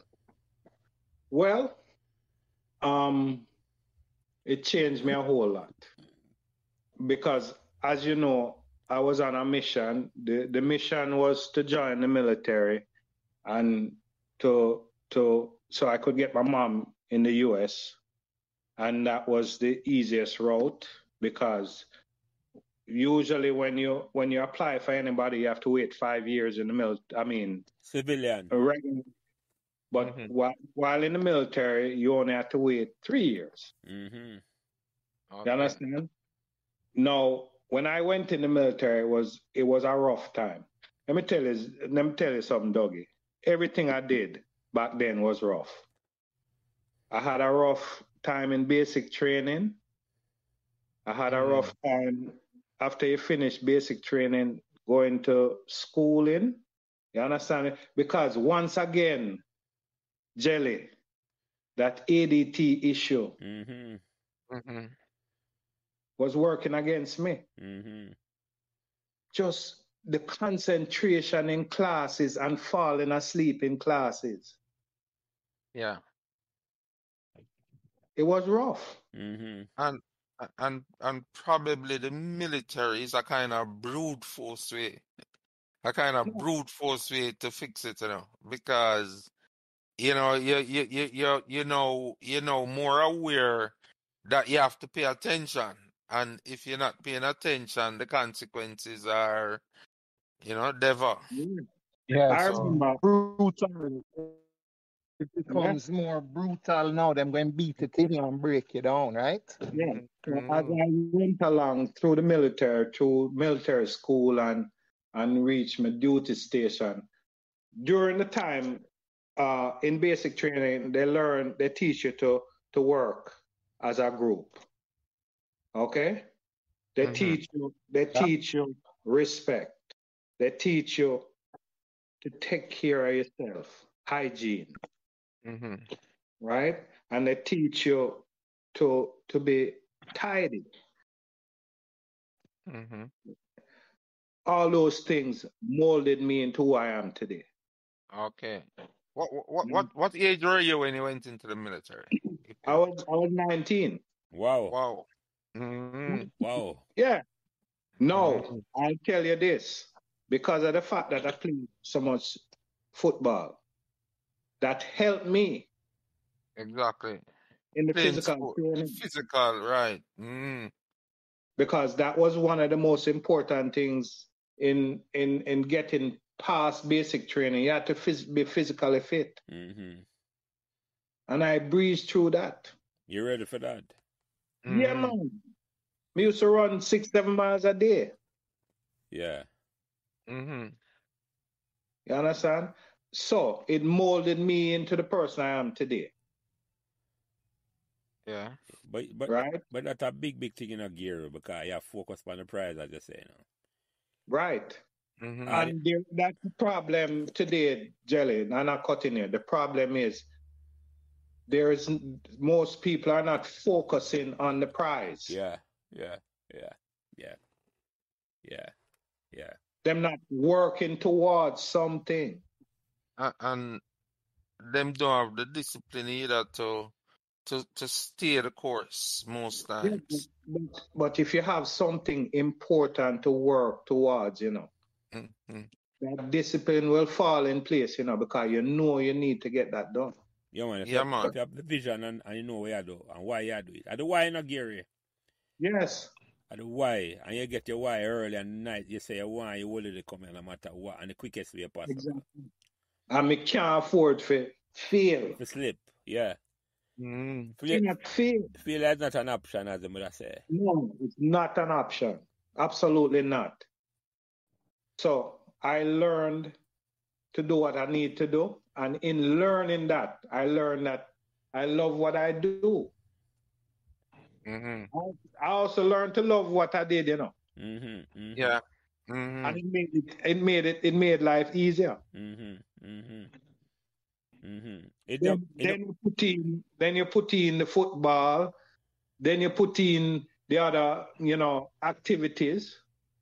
Yeah. I said, I can't really do this thing after 20 years. Yeah, so 20 years in the military, I just go ask you that, yeah? No, I spent 11 and then I got sick. Okay. But Jelly, me there at Germany, I play ball, you know. Yeah? For 7 years. Wow, that's amazing. So it definitely helped you, right? Definitely helped. And when you say I play ball at Germany, Gary, you play for the military or you play in some league in Germany? I play for the All-Army team. And as well as I play against the Germans, them. Okay, the German team, them in that league. Yeah. But plus every military installation had a team. Who that? Yeah. Every military installation. Have a football team, yeah. But Desiree told us that him actually buck up and in Germany and you kind of take him on the rings and the wings and who's that? And get a guy named Desiree, a young youth, you know, more my age group, little ahead of me. Was a year ahead of me. Desmond Gray. Yeah, but I remember. No, him saying, and it's the beauty of that. And him say, just because you recognize him as a Meadowbrook man, because he was in the army as well. Right. Yeah, could have been possible. Yeah, man. Him say you recognize him as a Meadowbrook man, and you know you take him and show him the ropes and get him acclimatized and thing, which is good, which is one of the things that I like about the whole Meadowbrook. People might not think we have it because we don't hype it up like the other man them, but I think we have it big time. where we look out for our own, you know? Yeah, because... Yeah, well, each one teach one. And a man might not remember that you give a helping hand, but the helping hand to him is a big thing, and to you, you're just doing the right thing, and he's going to always remember you for that. Yeah, but you might not necessarily Gary, remember him, Gary, you that's know? one I keep remembering, but him never forget it, Gary. Him don't forget it. And as he says, a long time. Long time ago. And let me say this, Jelly. Me have no problem. I help a man who want to help himself, you know. Yeah. Exactly. And one thing I can tell you about my Meadowbrook people. I'm very proud of them, you know, because I have seen people who have made something of themselves in them lifetime, you know. I'm a proud of them. I tell you that. Yeah, man. But we're proud of you too. We're proud of you too, Grover. Yeah. And I'm proud that I can link with you, and you and I have a whole heap of conversations, and we can have a heart-to-heart talk, and them things that just reinforce us in our lives. And as I've always said to Jelly and everybody, do no harm. You can't help a man, don't harm him. Help him, do no harm. And just be a good person. You know what I mean? Be article. Don't grudge a man. Don't grudge a man. Well, you know what I say? Don't judge a man's glory because you don't know his story. You hear that? Don't judge his glory because you don't know his story. I like all that sound. Yeah, because he's a philosopher, you know. He's a philosopher. And don't judge a man's glory because you don't know his story. Yeah, I like it. Take that from tonight, and everybody who are listening, remember that. Yeah, man. I like it. And I believe in it strongly because, you know. You don't know what a man go through. I experience a lot of that. I see a whole heap of man, you know, like them look away on a man. Them don't know where you start, and as you said, them don't know your story, or them don't know that man's story or anybody. But them, sometimes them things say you have to go through, doggy. Sometimes you're going through it, and a man they know you go through certain things, you know. Exactly. It's me say so. But let me ask you a question, Gary. Let me ask you a question. As I talk about the Meadowbrook thing, what you think can be done to make Meadowbrook alum want to give back to the school? I think they don't advertise it enough. Meaning, there's a lot of people that are in a lot of different places that don't know, you know. Yeah. They don't know to help Meadowbrook. Because, as a matter of fact, was talking to Dougie the other day, right, Dougie? Yeah. And Mir said the Manning Cup team need help, right? Me have a problem I help the Manning Cup team or any other team in a Meadowbrook, you know. But when you reach out to people, it's like them don't say nothing. I think one of the problems is this. When you're going to lead people and try to get help from people, it requires a certain type of personality, and you need to be able to engage people and have the necessary machinery in place so that they can assist you without worrying about what is this, what is that. I think that's where we're falling down, because we need to publish, and then we have people that can, you know, galvanize the thing and make people want to participate, because you can't keep it a secret and it's just a small amount of people knowing. You have to broadcast it and then get it in a manner that is tidy, and people will feel good to understand the goal and the cause. Let me tell you what I hear from one, and the first time I hear, I put it in my way. I think we're going with us a Meadowbrook. I mean, nah, lick nobody, because the man were, including Dante, who they did in a witness protection, as we call it. We plug the dam to prevent the dam from overflowing. Remember that story with the little girl in Holland, or little boy in Holland, where she put little boy put his finger in the thumb to prevent the thing from flooding out. That's what we have been doing for the longest while. right? Mm-hmm. What needs to happen, I'm going to talk to Wayne Swave about this, I'm going to jump off a film story. Him say, him go up on a field trip, Gary, and he miss the bus, so him take a bus go watch the race, and him ask the man, which part, where the Green Grotto cave there from Mochi. And Right. Jamaica say, you ask a man where the place, what am I going to tell you, say? Down the road. Round the corner. Yeah. Yeah. And that happen now. A man come and want something from Meadowbrook, and a man attempts I just round the corner. We need to pass that. Infrastructure need to be in place. Where a man know say if he have something to give for Meadowbrook, him know where he must go to. And it's not an issue. It's not it don't exist now. It don't exist yet now. But me I challenge people who are listening now and say, boy, something like that need to be in place. A trustworthy infrastructure need to be in place, as a man knows say, no care what. The school wants something. And it got both ways. You coordinate with the people at the school and with the alum and say, yeah, this is where this is the go-to place. You know say you can find. Him man have one day for him to go around the corner. Him know where the shop there.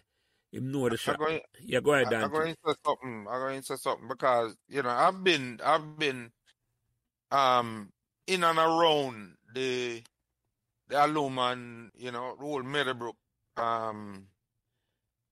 giving back and all these things. From 1988, I left school 85, and I joined a past student association. At the time, that was headed by, I think, Andrea Kingbird. Yeah. Bert Samuels and them people there.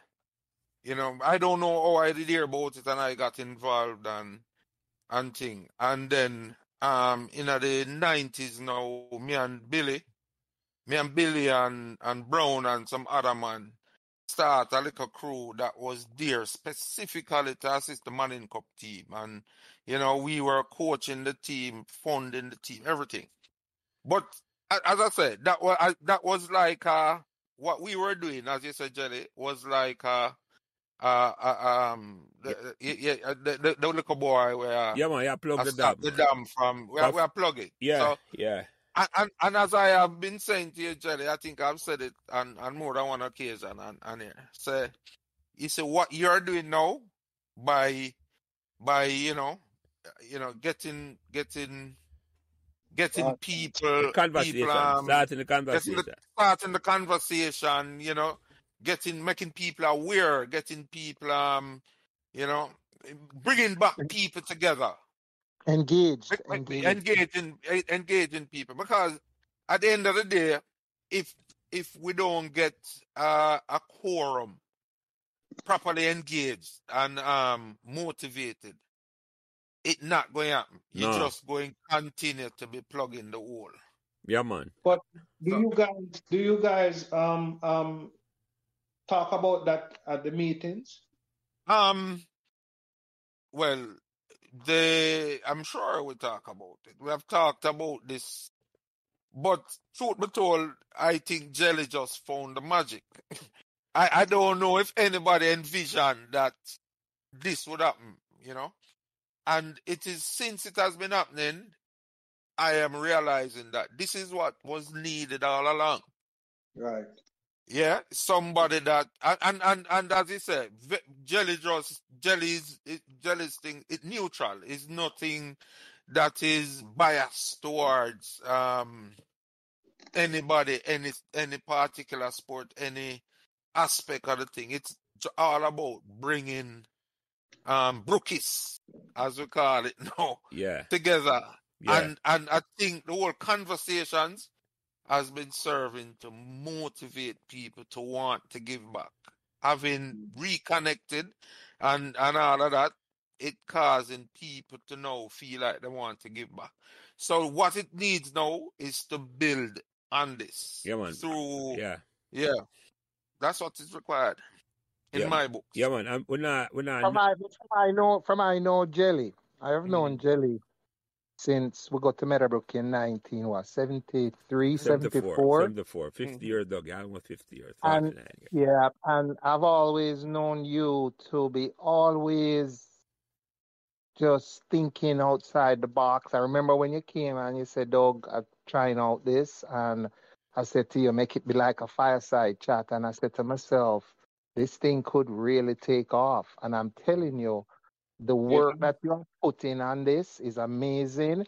And it is helping to, that's what I say is a legacy for posterity. We're going to have this to listen to, and it's just now is a step in the right direction. And now we just have to figure out how do we get everything going the right way. Yeah. But you, Jelly, you have come up with something magnificent, and it is a wonderful thing that you have thought up. I've always wondered how you can think up these things, and I have to give you props for it. And that's why anytime I can help with it, I will, because what you're doing is helping the school, and I'm sure you need to be recognized for this, and I'm sure you will be. He will be. And as Tony Moore says, it's therapeutic.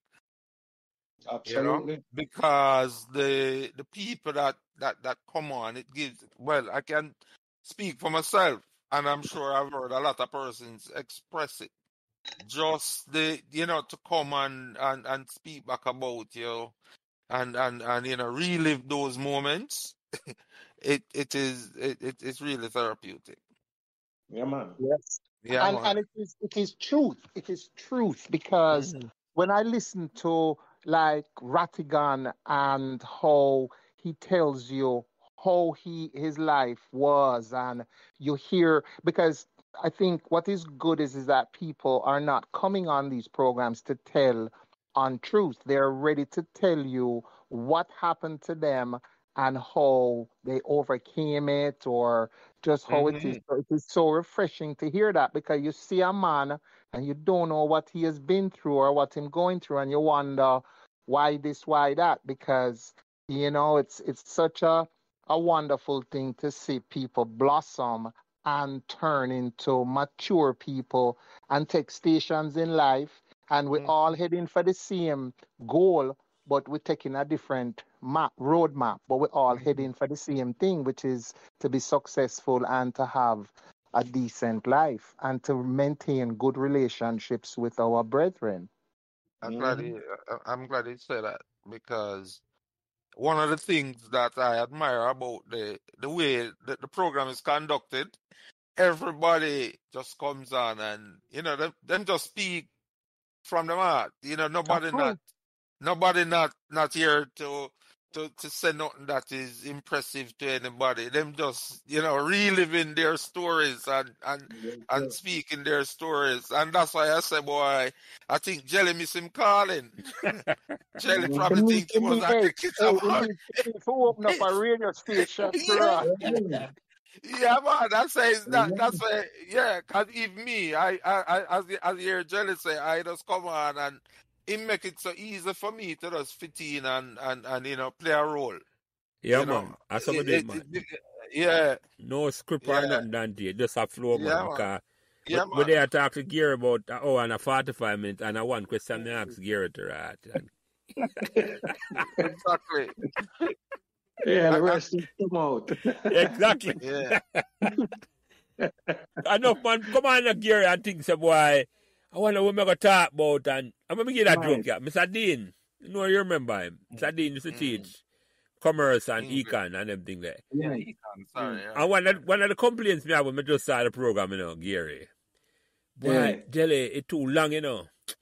And I just said to myself, you know, me love the long, me no man come for talk, you know. Me not limit the man here, Gary. Him talk as long as him want. It's me I said to you. Unless I like the other night me I talk to Buttress. I reach 12 o'clock and it's like, when I talk for another 3 hours, I'm Buttress for me.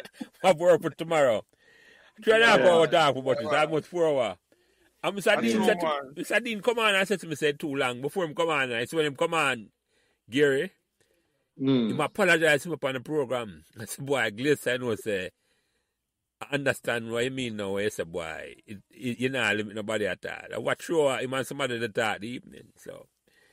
But just come and talk here, Gary. Just make the conversation flow. Wherever it go. It's me, I said, it's fluid. It has to be fluid. Yeah. And it's always going to be good if it's fluid. It's not rigid. No. It's not no script me have, man. I have a couple questions and like a part opening and closing question. But in between, But be look on anything question me have, man. I got you. Well, Jelly, me can personally tell you this. Me appreciate what you do.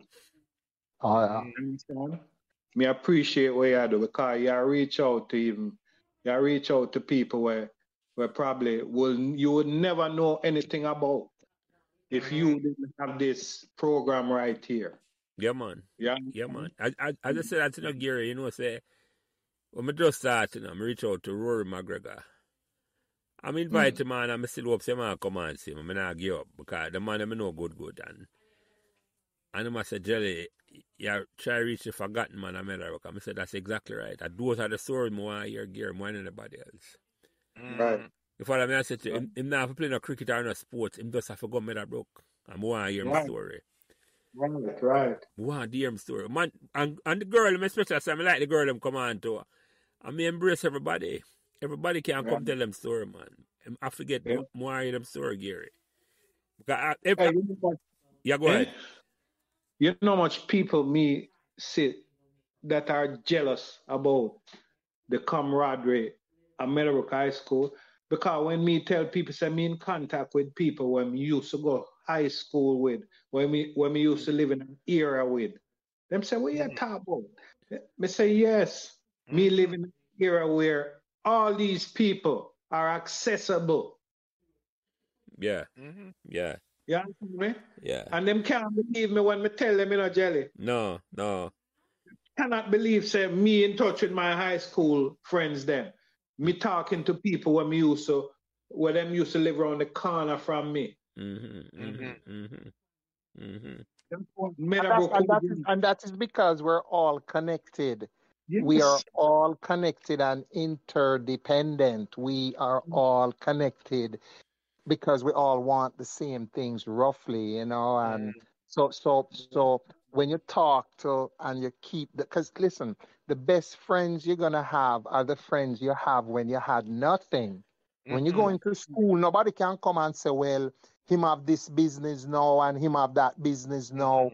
When you're at school, we were all in the short pants, flooded pants. My pants big like I going shopping because my mother buy big pants for me because she couldn't afford. So she buy a big pants for me. And so we just see each other for what we are because we had nothing. And now as we can talk to each other and understand some of the things that, you know, form our how we became. Some people change, others are still the same. And it's just something that, you know, each one teach one, and you learn from that person, and you try to understand what is it that's happening in their lives and how you can enrich their lives to enrich your own life. So that's the beauty of it. You understand? You never make those friends again, you know, that you make in school. Never. No. And so when you can connect with them is a blessing. Agree?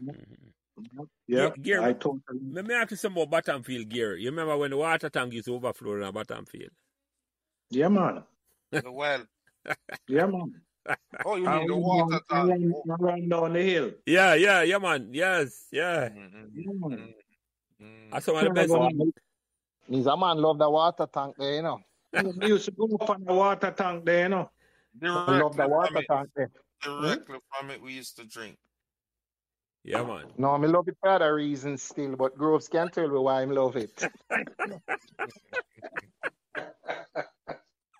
Doggy, we won't get into that. Anyway, let me tell you something, man. Me learn geometry from watching them water there because we used to go up there and after them girls playing hockey and down the field, and me tell you, boss, those were the best times I Meadowbrook. Well, sir, when them get wet. When them get wet, man, I see some shape. I said, boy, pyre squared. Now I know what circle draw your eye. I said to myself, I'm a father, go home and him say, how your clothes wet? And I know him could have turned off that thing because he knew a high water commission, man. I just said, no, daddy, I'm all right. I'm going to wait before I go home because those are the best days. You dry off your clothes. So, Gary, what you remember about the waterfall? Because you live in Meadowbrook Music, so you must. Yeah. Well, let me tell you. I used to that place used to overflow quite a bit, Right. That's why we used to love it. Yeah. And we used to go up there all the time, We used to all run boat up there, Yeah. Yeah, man, we used to run boat up that hill there, And living at the area, yeah. Yeah, no, me right there, so. Me used to walk up the back of my house and come round Pan the gully. to bottom, Yeah. And so my experiences in Meadowbrook itself, I would not trade it for nothing else in the world. Yeah, man. I tell you that. Yeah. It's like now living a Alice in Wonderland. Yeah. Well, in Meadowbrook land. Yeah. Tell you. Yeah. So nothing. You didn't know Mr. Barnes? Oh well, you know Mr. Barnes. Kingsley Barnes. Kingsley, that time son. Yeah. Yeah, man, Mr. Barnes was a rough brother, You know how much time Mr. Barnes called them run me down? Yeah, they run me down already. Them bull cow there? Yeah. Hey, we used to walk now the gully, For go across the Meadowbrook Muse, In the gully. We couldn't walk on the land there for go right at the walk at the gully edge. Yeah. Run way down. Yeah. Call them miserable like you, man. Them miserable, mean, and hungry. Barnes was as miserable too. Yeah, man. Hey, if you ever go there and mess up all film cricket pitch, you're in big trouble. Yeah, man. The lads have come out, man. Tell him. Yeah, he was a character, but he kept that feel pristine. You know, man. Down there was like an oasis. Remember? And nobody could have cut like him, Yeah, but one thing I couldn't understand, Jelly. Yeah. I couldn't understand why it is that there was a pipe in the middle of the field. Yeah, you're right, Yes. Yeah. Right Broke in the man middle. foot. Yeah, for Yes, broke man yeah, foot and all them on the crap. field itself. Yeah. Right in the middle. But I figured it out. Wow. Him needed to wet the pitch. Okay, and it was yeah. He needed to wet the pitch, but that wasn't good for a footballer. No, because He didn't cover it. That trip you up. He didn't. No, he didn't cover it. They should have had a little thing because it was a dangerous thing, Yeah. And it wet, slippery. Man. Was a no nonsense man, Yeah, man. He was a no nonsense Yeah, guy. talk about him, man. This I see with the cigarette in his mouth. Yeah. Some of them boots. Yeah, man. Water boat. Yeah. Water boat. Yeah, man. And him cutlass, and them man. Yeah. Him Bill. Full khaki, some Yeah, man. Yeah, man. I mean, I'm regretting that too, man. Without a doubt. Legend for real. Without a doubt, Dante. But may I ask you a question? Gary, because you sound like that man was a party man. Which one of the song them you remember? Which song you remember a Meadowbrook in the days them when you go party a Meadowbrook? Which song stand out you remember? Let me tell you this. I don't know if you ever heard of Bloodfire Posse. Yeah, man. Get Yeah, man. flat. Yeah. Yeah, man. So you know their debut was in Meadowbrook Hall. Yeah, yeah, man talk about that. Yeah, a concert Yeah, keep man. over there. Yeah, talk about that, Gary. Yeah, I never So realized that. you didn't go to that party that night, right? No, Jelly? I don't remember it at all, Gary. I don't remember it. So clearly, I never did it. Well, it consisted of Benji, who was playing bass. That's a Donovan. Yeah. Yeah. And I think G was playing guitar.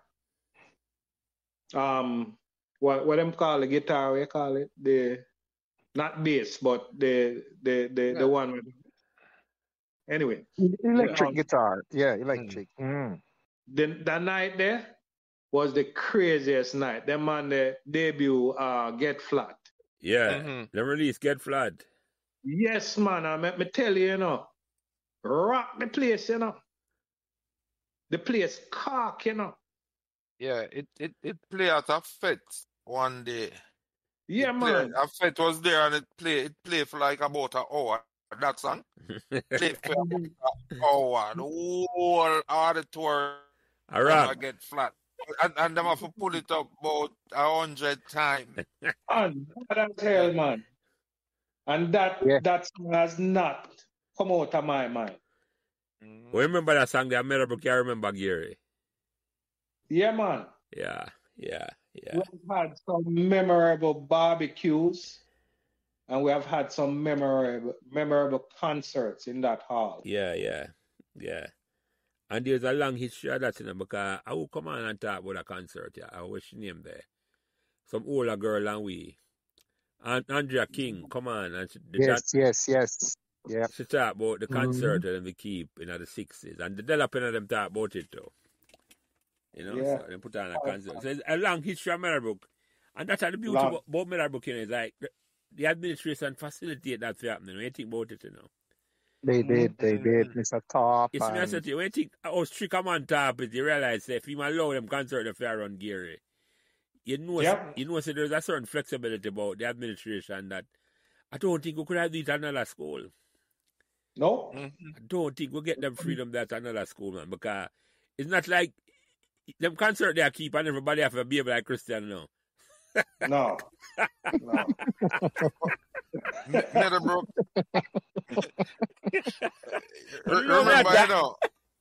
Remember, there was a lot of real estate. Yeah, exactly. We could have, but we don't have to talk all the details. No, we can't see that behind the paid wall. But I tell you something, Meadowbrook had the best barbecues, bar none, bar none at all. Because I used to go all of them. I used to go during my time. I used to go to fet them at every school. And me can tell you, Meadowbrook had the best fets, bar none.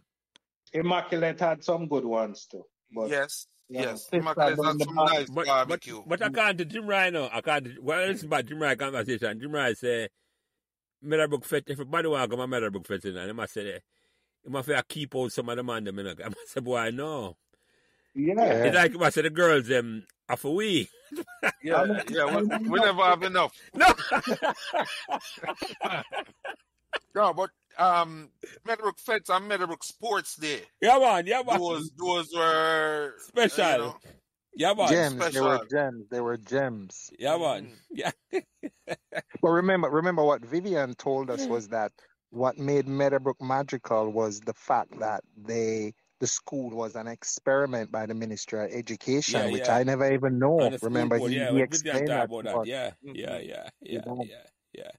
I just want to reach out to him because I know his dad just died, so we're thinking of him. His dad died 2 days before Father's Day, so it's very sad for him now, I never know that. Looking at his dad. Yep. So, I never know that. Condolences to Vivian. But may I ask you another question, Gary? How it make you feel I bring up back all the Meadowbrook memories after all these years?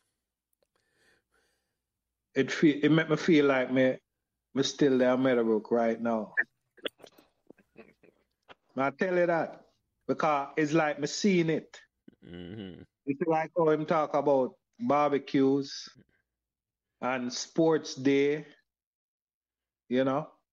I even see myself walking the hallways. Walking to home ec. I'm used, walking to the chemistry lab upstairs. I see myself walking. And it just makes me smile because it's good memories. At the cafeteria when we used to drink chicken soup every day. It could have 100 degrees, Chicken soup. You drink chicken soup every day, a cup of chicken soup. We used to sit on right there by the netball court. Yeah, man. Yeah. And pick on the right, let's eat it for cool it off when you're done. Yeah, man. Chicken soup every day. And Miss Lawrence running at the corner there with the banana chips. Yes. Against the church there. Before them build up the annex that we used to walk through that gate there, remember? Yeah, man. That was a little slip out spot to leave the school. Yes, a back door. Yeah, Mm? yeah. I never say a man gets so much respect in my time as a youth. Top. A man they get a whole heap of respect. When a man there walk through, everybody does scatter. Him and the two dog them, the three dog them when used to have a run behind him. Him have on this long, is what you call that? Is Him have what that? a blazer, like him always was in a blue blazer. No, man, Always was. you ever see them push jacket. when they wear this long trench coat like? Yeah. Yeah, that if I hide the cane for select where my lick you with. No, man. That man, they got a lot of respect. And him always sharp for training, Gary. It's like, Man, sharp. him always have on him tie, you know. Always, you never see him without him tie yet, you know. No, sir. No, sir. Always dapper. And you know? And when him a walk through, man, just scatter. Tapa, come. Yeah. The way how he phrased things, you know, this is a frightful mess. What's going on? He had this English, but he's a Bajan, as you know, and so them is heavy English. You know, they are some of the smartest people in the Caribbean, the Bajans. You know. Yeah. Warren Top, man. Yeah. Warren Top. And that's the beauty of the memories, you know. Everybody have a different memory of Top, everybody have a different memory of Spanner. And because, as you know, them conversation just make a man talk in memory years. I mean. But you know, even though Top did what he had to do as a headmaster, people still respected him. Yeah, man. Yeah, man. It was a critical part in the growth of the school, man. But of course, absolutely. Yeah, I was very disappointed because he left very quickly when I went in fifth form, and he just went back to Barbados. So Emily, a fifth farm, Doggy? Yeah, he left. He left after I finished third form. He left right in the fourth form, in the fourth form year. So the start of fifth form, he was gone, and it was so unceremonious how he just departed like that. You know? Yeah, like almost a year leave unceremonious. Yeah, because he made that school. Special, you know, his whole, because he was also heavy into sports. He came to a lot of the cricket matches. He had what the kind of car, like a Morris Marina or whatever. He would always be there in the blue. Yeah, I come in the match on the match. That's true. Yeah, and it's scary because it's like, oh crap, I have to try to perform now because you want to impress him, you know, and the girls and everybody. So it was just a magical formula that brought out a lot of good things in people. Let me ask you another question, Gary. What the best learning experience you get from Meadowbrook? Oh man, I think I had many learning experiences. What's the best one? I think it was discipline where sports was concerned. I had the discipline in sports, even though when I explained to you that I tried out for the Manning Cup team, I think it was internal, me saying that I wasn't good enough. It's not that I want to give up, but when I saw Peck on them guys there, I thought I wasn't good enough. Maybe I was fit enough, but I didn't think I was good enough to play with those guys. And I changed all of that, you know? A mindset. Mindset thing is a mindset thing, you know? So you basically learn not to doubt yourself. Not to doubt yourself, You can do anything you put your mind to. You can achieve. Yeah, man, that's good. Once you set your mind, anything you set your mind to do, you can do that, man. Trust me. And that's what I teach these young guys. I speak to a lot of young guys, you know, because I worked in the post office 27 years, and a lot of these guys came across my counter. And I said to them, you know, I sold the military at all times. I said, you want a fresh start in life? what's your plan right now? Mm-hmm. Boy, I don't really know. I don't know if I want to go to college. I say, listen, just check it out, man. Look into it. You want to be your own man? Military. Mm-hmm. You want to first start? The military. Check it out. Because absolutely. you know what most young people nowadays worry about, Jelly? Mm-hmm. They worry about leaving them friends behind, you know. Yeah. Mm-hmm. Yeah. Mm-hmm. Yeah. I'm tell them, say, listen, you worry about your friend? Me guarantee you, when you go in the military, you come back, They'll be there. they are no longer your friend. Your friend is whoever you have in the military. Mm-hmm. Mm-hmm. Your friends will always be there, you know, because I proved that, you know. Yeah. I went in there and came back, and the same guys who were my friends were still doing the same thing. Mm-hmm. Mm-hmm. I'm not move on at all. Some of them have not moved on. Some have, some didn't. Yeah. Yeah. I'm going to look for myself and I say, Gary, progress. Mm-hmm. It's not to say I'm better than any one of them, but I was progressing. Mm-hmm. A lot of people going to say you get rich and switch. But what I tell people say sometimes you have to switch to get rich.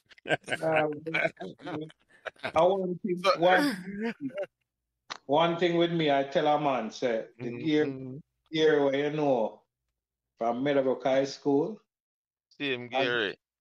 has learned responsibility, but has not changed that much. Yeah. No. You understand me? Yeah. So that's me. Yeah. Some people cheat with money and all these things. Money is not that important to me. Mm-hmm. Nah, man, you're right about that, man. You see, the connection we make are the most important thing in your life, man. Your personal connection with the person you live with or the friend them are the most important thing. That's more important than money, Gary. I agree with that. But see, what money does is this. So however you are as a person, the money reinforces it. So if you are a rotten SOB, the money can potentially just make you more Worse, rotten. just show you up. Yes. Because now you're empowered because you have the money, but it's your character and what you will do with that, you know, because money don't make you successful. Success is different things to different people, and it's not how much time you get knocked down, it's how much time you get up, and it's what you do with what you have, because all of us get a deck of cards and we have to deal with it, and it's how you manage that and what did you do, you know. And so money can turn you one way or turn you the other way. As they say, the love of money, as the Bible said, the love of money is the root of all evil. Not money, it's the love of it and what it can cause you to do. Right. But one of the things that I keep telling people, you can't be doing the things. For example, here we are, we're talking about the stuff that we did when we were in our teens at Meadowbrook. You know, me and Gary are the troublemaker. I don't know so much about if Crooks was troublemaker, but well, no, me me was and a Gary. joker. Me used to joke around a lot, you know. Yeah, but no, what me and Gary are the serious troublemaker. But I mean, what I always say, you can't do the same things when you're in your 20s as you used to do when you're a teen. Exactly. You can't be doing the same things that you're doing when you're 35. You can't be doing the same thing that you're doing when you're 20 because you know there may not be any growth in Absolutely. in your development. You have to, you know, different different things have to appeal to you at different stages in your life. Absolutely. You don't change really, you know, it's just that it's different things appealing to, you know. Yeah, man, you have different objectives. Right. But remember Muhammad Ali said this: the things you do when you're a man of 50 years of age, if you're doing the things that you did at 20, at 50, you have wasted 30 years of your life. Agree. Yeah. Yeah, go ahead, Gary. No. What I was saying was, you know, I ask people this all the time. What is it that you want out of life? Because if we all think about life is short, Okay, how does money make you any happier than not having money? Because if you have money, okay, you can buy a nice house, a big car, a big boat. Mm-hmm. But if you have no one to share it with, I want to say no one, because it's not everybody in your life that you can trust, No. Mm-hmm. If you don't have a family to share it with, if you don't have good friends, notice me say good friends, Yeah. to share it with, what is life all about? Mm-hmm. If you're alone in life, it don't make sense. No, absolutely not. Because we know some man will have whole heap of money and they are not very happy. Yeah. Because they choose to be a pain in the ass. Nobody wants to be around them. Them can't link a brethren and say, hey, No. we could link up and drink a one rum No. or drink a beer. No. Them can't do it. Them can't do it, No. Me a man answer that question yesterday in a gear. I'm going to start use and think about it that way there. I know you measure success to yourself, and say measure success by the positive influence you have upon the people and we meet up with. Mm-hmm. Yeah. So me I said to you, I just said earlier, Dougie, you don't want to leave a negative influence on a man or a negative impact. The people when you touch already, the family and friends, you want to have a positive impact on them, man. And if you can't do that, that's going to come back to you a million times, man. Nothing in that statement have nothing to do with money. Right. Nothing at all to do with money, Gary. Well, for me, Jelly, I stay away from negativity, Yeah. I really do. I stay away from negativity, Yeah. And I have as you said, you see Dougie there, so Dougie is one of the few people that me will call up and have a conversation with. Mm-hmm. You understand me? Because me and Dougie can sit down and talk for hours and hours.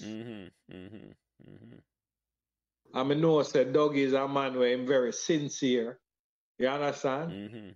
We can compare notes and we can learn from Dougie because he's a very knowledgeable guy. Well, I learned from you too because you see, this is how I teach my kids.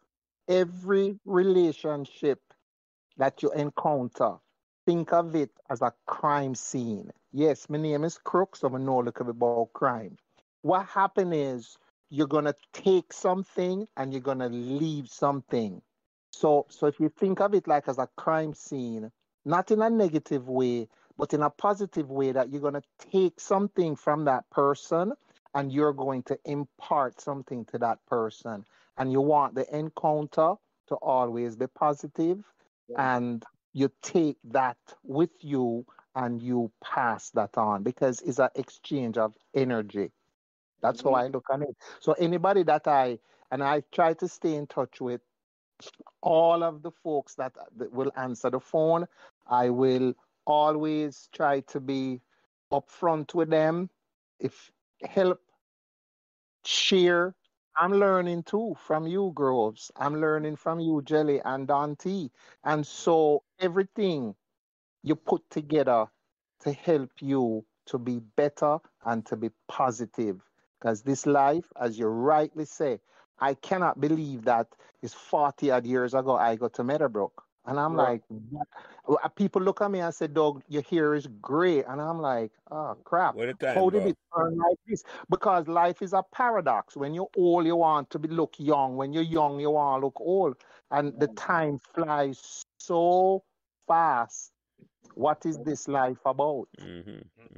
It's relationships. It's relationships. Man, it's all about that, Doug. That's the most important thing, that, man. That's the most important thing, that. And just leave the negativity alone, man. Yeah, man. Yeah. All about relationship, man. Me and my father won't have no relationship, but guess what? Me all right with myself. Yeah. Me know who he is. I'm all right with myself. Yeah. And me never want to share that out in the middle of the world. But no, but hear how that go. This is how this go. Hey, when I growing up, me and my dad would always be, I couldn't understand some of the things he would say to me.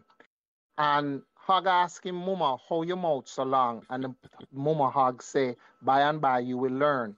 What will happen is your offspring will understand why you did certain things, but they will understand it when they have their own offspring. You understand? And sometimes it's tough, and they say, hate me now, love me later. Because sometimes, it is to raise up children. You go to school to get a license for do this, shoot gun, do all kind of different things. There is no rule book for raising children and having a successful marriage. You're going to have to figure that crap out for yourself. And therefore, they're going to figure it out. So in time, I've come to see the things my own that I understand the man now. And I said to myself, boy, this man was a genius. But with all of that, there are positives and negatives, but you focus on the positive. But they will come around. Trust me. Yeah, man. Always. I want to pick up parents here, sir. No, star. We don't pick up parents. We're there, so. And I just want to let man answer the question. Sometimes we lucky say we're there, so, That's what I'm saying. We're lucky we get a chance to come through this life. That's my dad threw down my mom when she threw her down, when he threw her down, because at the perfect timing for me. Exactly. That's why we're there, dog. Exactly. I'm going to say to him, and he said, dog, what do you mean by throwing down mommy? I said, daddy, come on, man. And the timing. And I said to him, and in prim and proper, I said, I'm glad so you throw her down. And it's like, you throw her down in a love. And I'm me there now. Yeah, so exactly.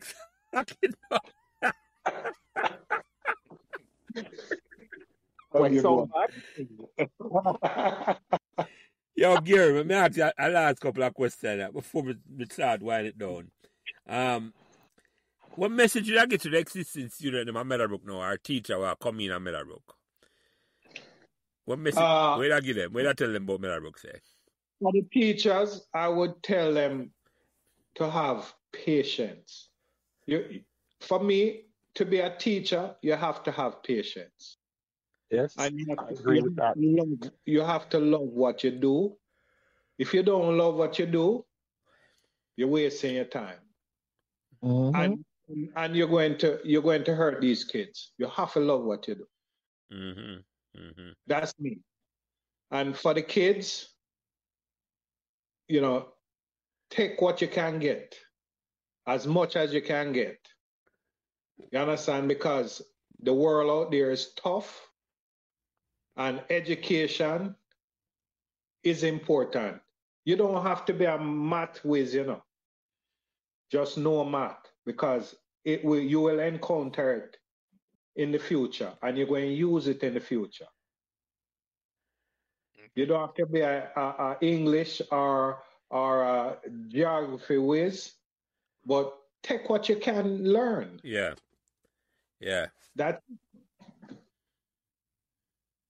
I'm playing enough sports.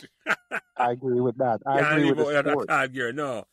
Play as much team sports as you can play here, because I say you're going to make the connection them here, sir.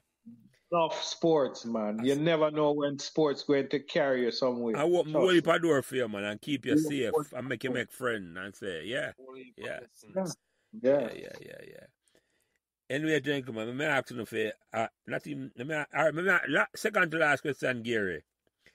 Well, to everybody anyway, but you first, Gary, is there any question on the topic where you think we could have bring up or we never bring up at all? The floor is yours. Anything you want to talk about where you think we could have bring up or we never bring up? I think you did an excellent job, as usual, Jelly. As you say, the important thing is to have a flowing conversation. And with having the flowing conversation, you hear a lot of points. Yeah, things just come out, Yeah, things come out. You don't even have to ask the question; it just comes out. Yeah, man. I just listen. Yeah, let's make it flow, Gary. Yeah. Make it flow. And Dante, any question anything we could ask Gary?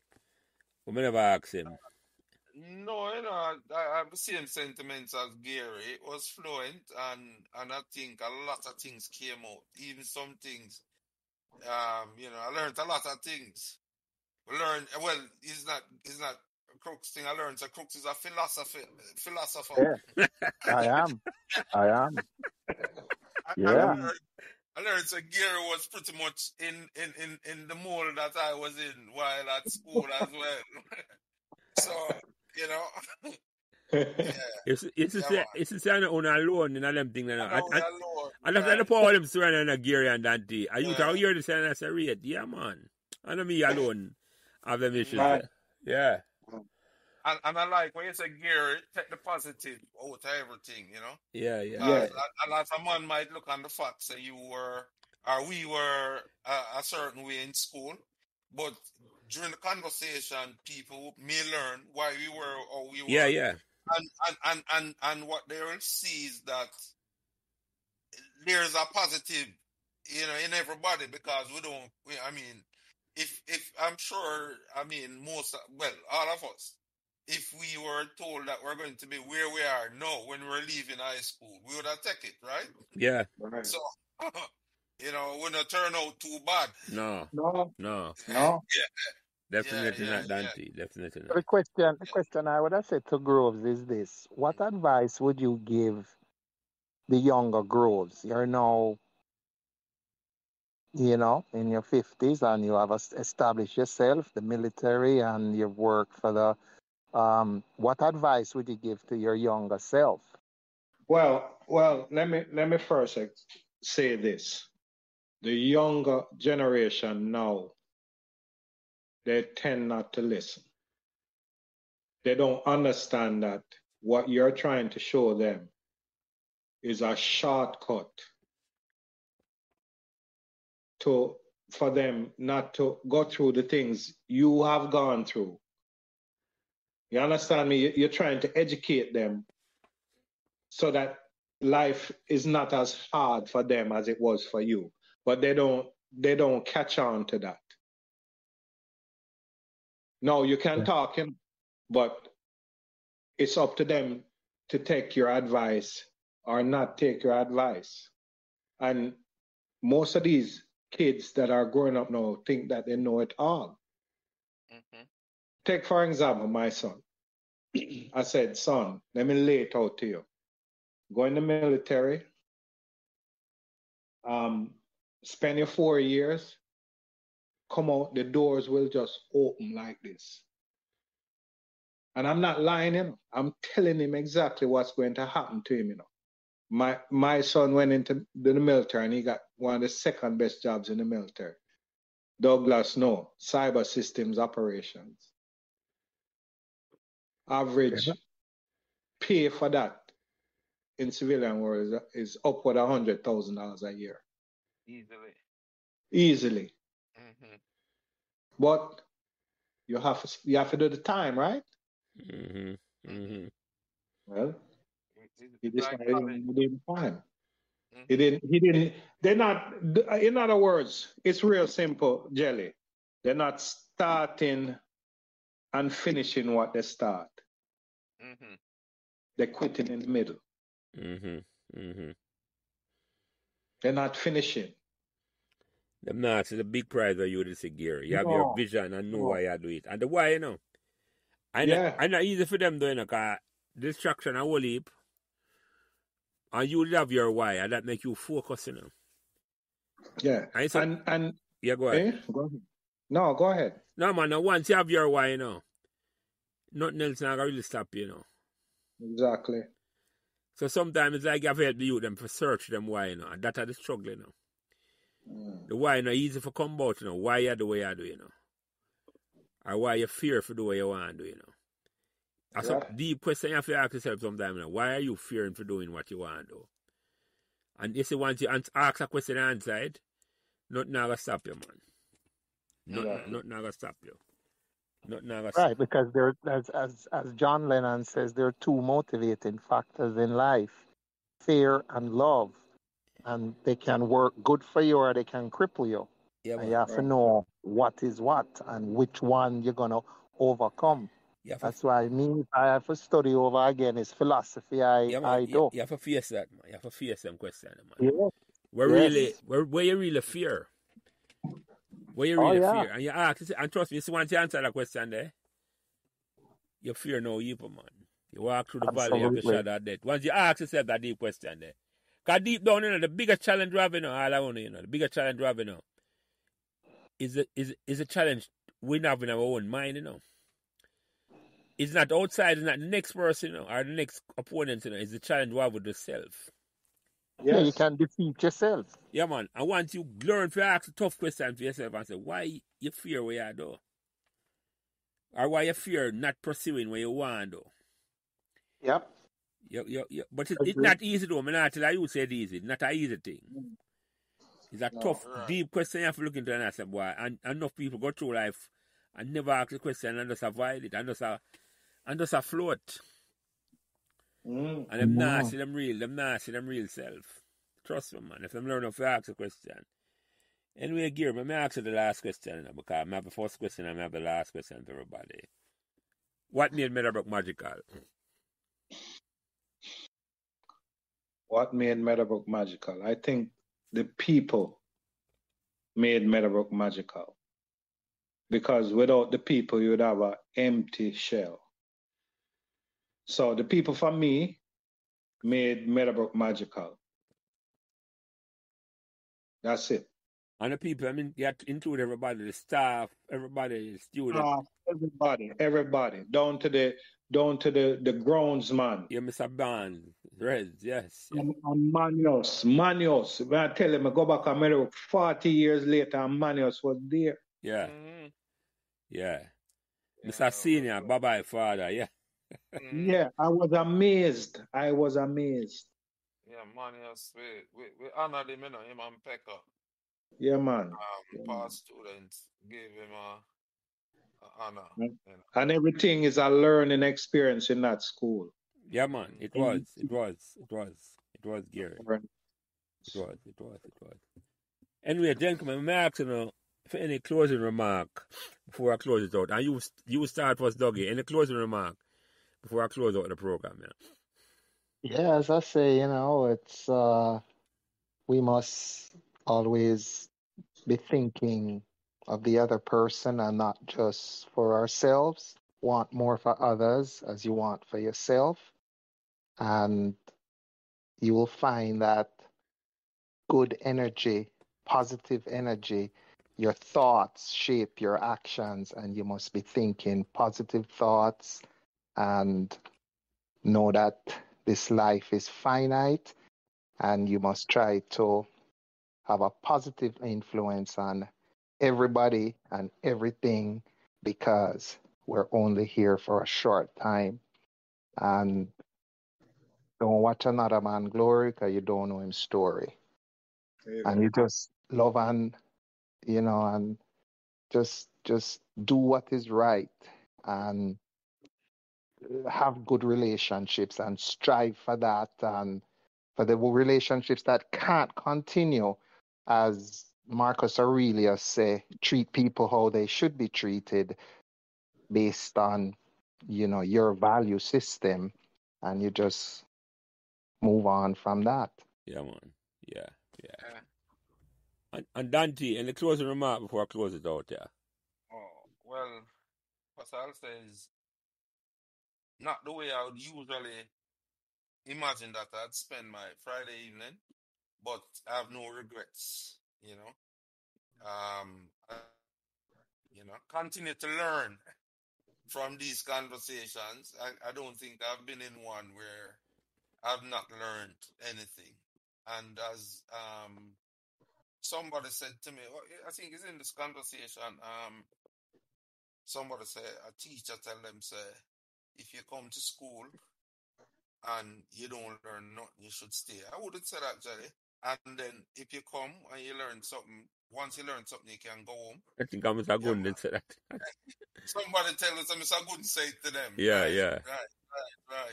Yeah, man. I continue to learn a lot from these conversations. And, it's a pleasure. Connecting with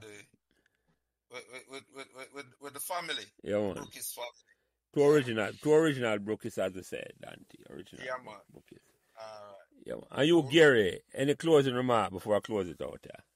Well, what I would say to people is, be who you are. Don't let anybody change who you are. and just love one another. You know, sometimes you have your good and your bad, but at the end of the day, you know what? You are what that matters, because I talk to people all the time about what it took for me to do 27 years in the postal service and be calm, because people look at me and say, Gary, I don't understand how you do it. Oh, you're so calm. I say, it's a learned thing. You understand me? Yeah. You should never let people affect who you are. You should never let people get on your nerves and let you react in such a way that it affects you and not them. Mm-hmm. And I've learned that. Mm-hmm. And a man take my blood pressure the other day and him say, Gary, what is? Well, you're 18-year-old? 124/76. You're cool. You never get postal then. No, sir. No, sir. I waste of time that dog. Yeah, man. Yeah, raise up the pressure for nothing at all. He said to him, this is something that I learned to do. Yeah. You understand me? I learned to take all the pressure off of me and channel it somewhere else in a better way. Mm-hmm. Mm-hmm. And that's what I would say to people. Yeah, you man. know. Yeah, man. And I would like to thank you, Jelly, for having me, and Doggy and Dante. Yeah, Enough respect.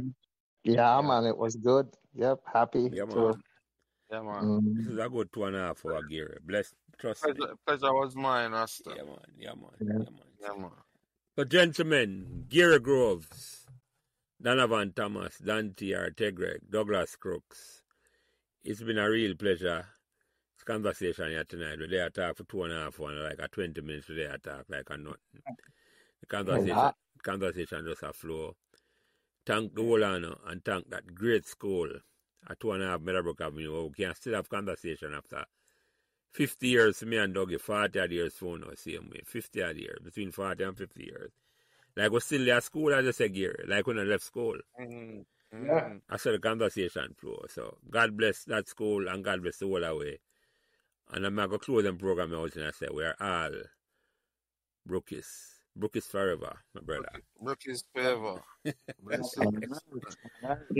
Cool. All right. All right, gentlemen. Yeah, man, have a good night, my brother. Cool. What's up, Jen? Yeah, man. You Cool. All right. Bless up. Yeah, man. Take care.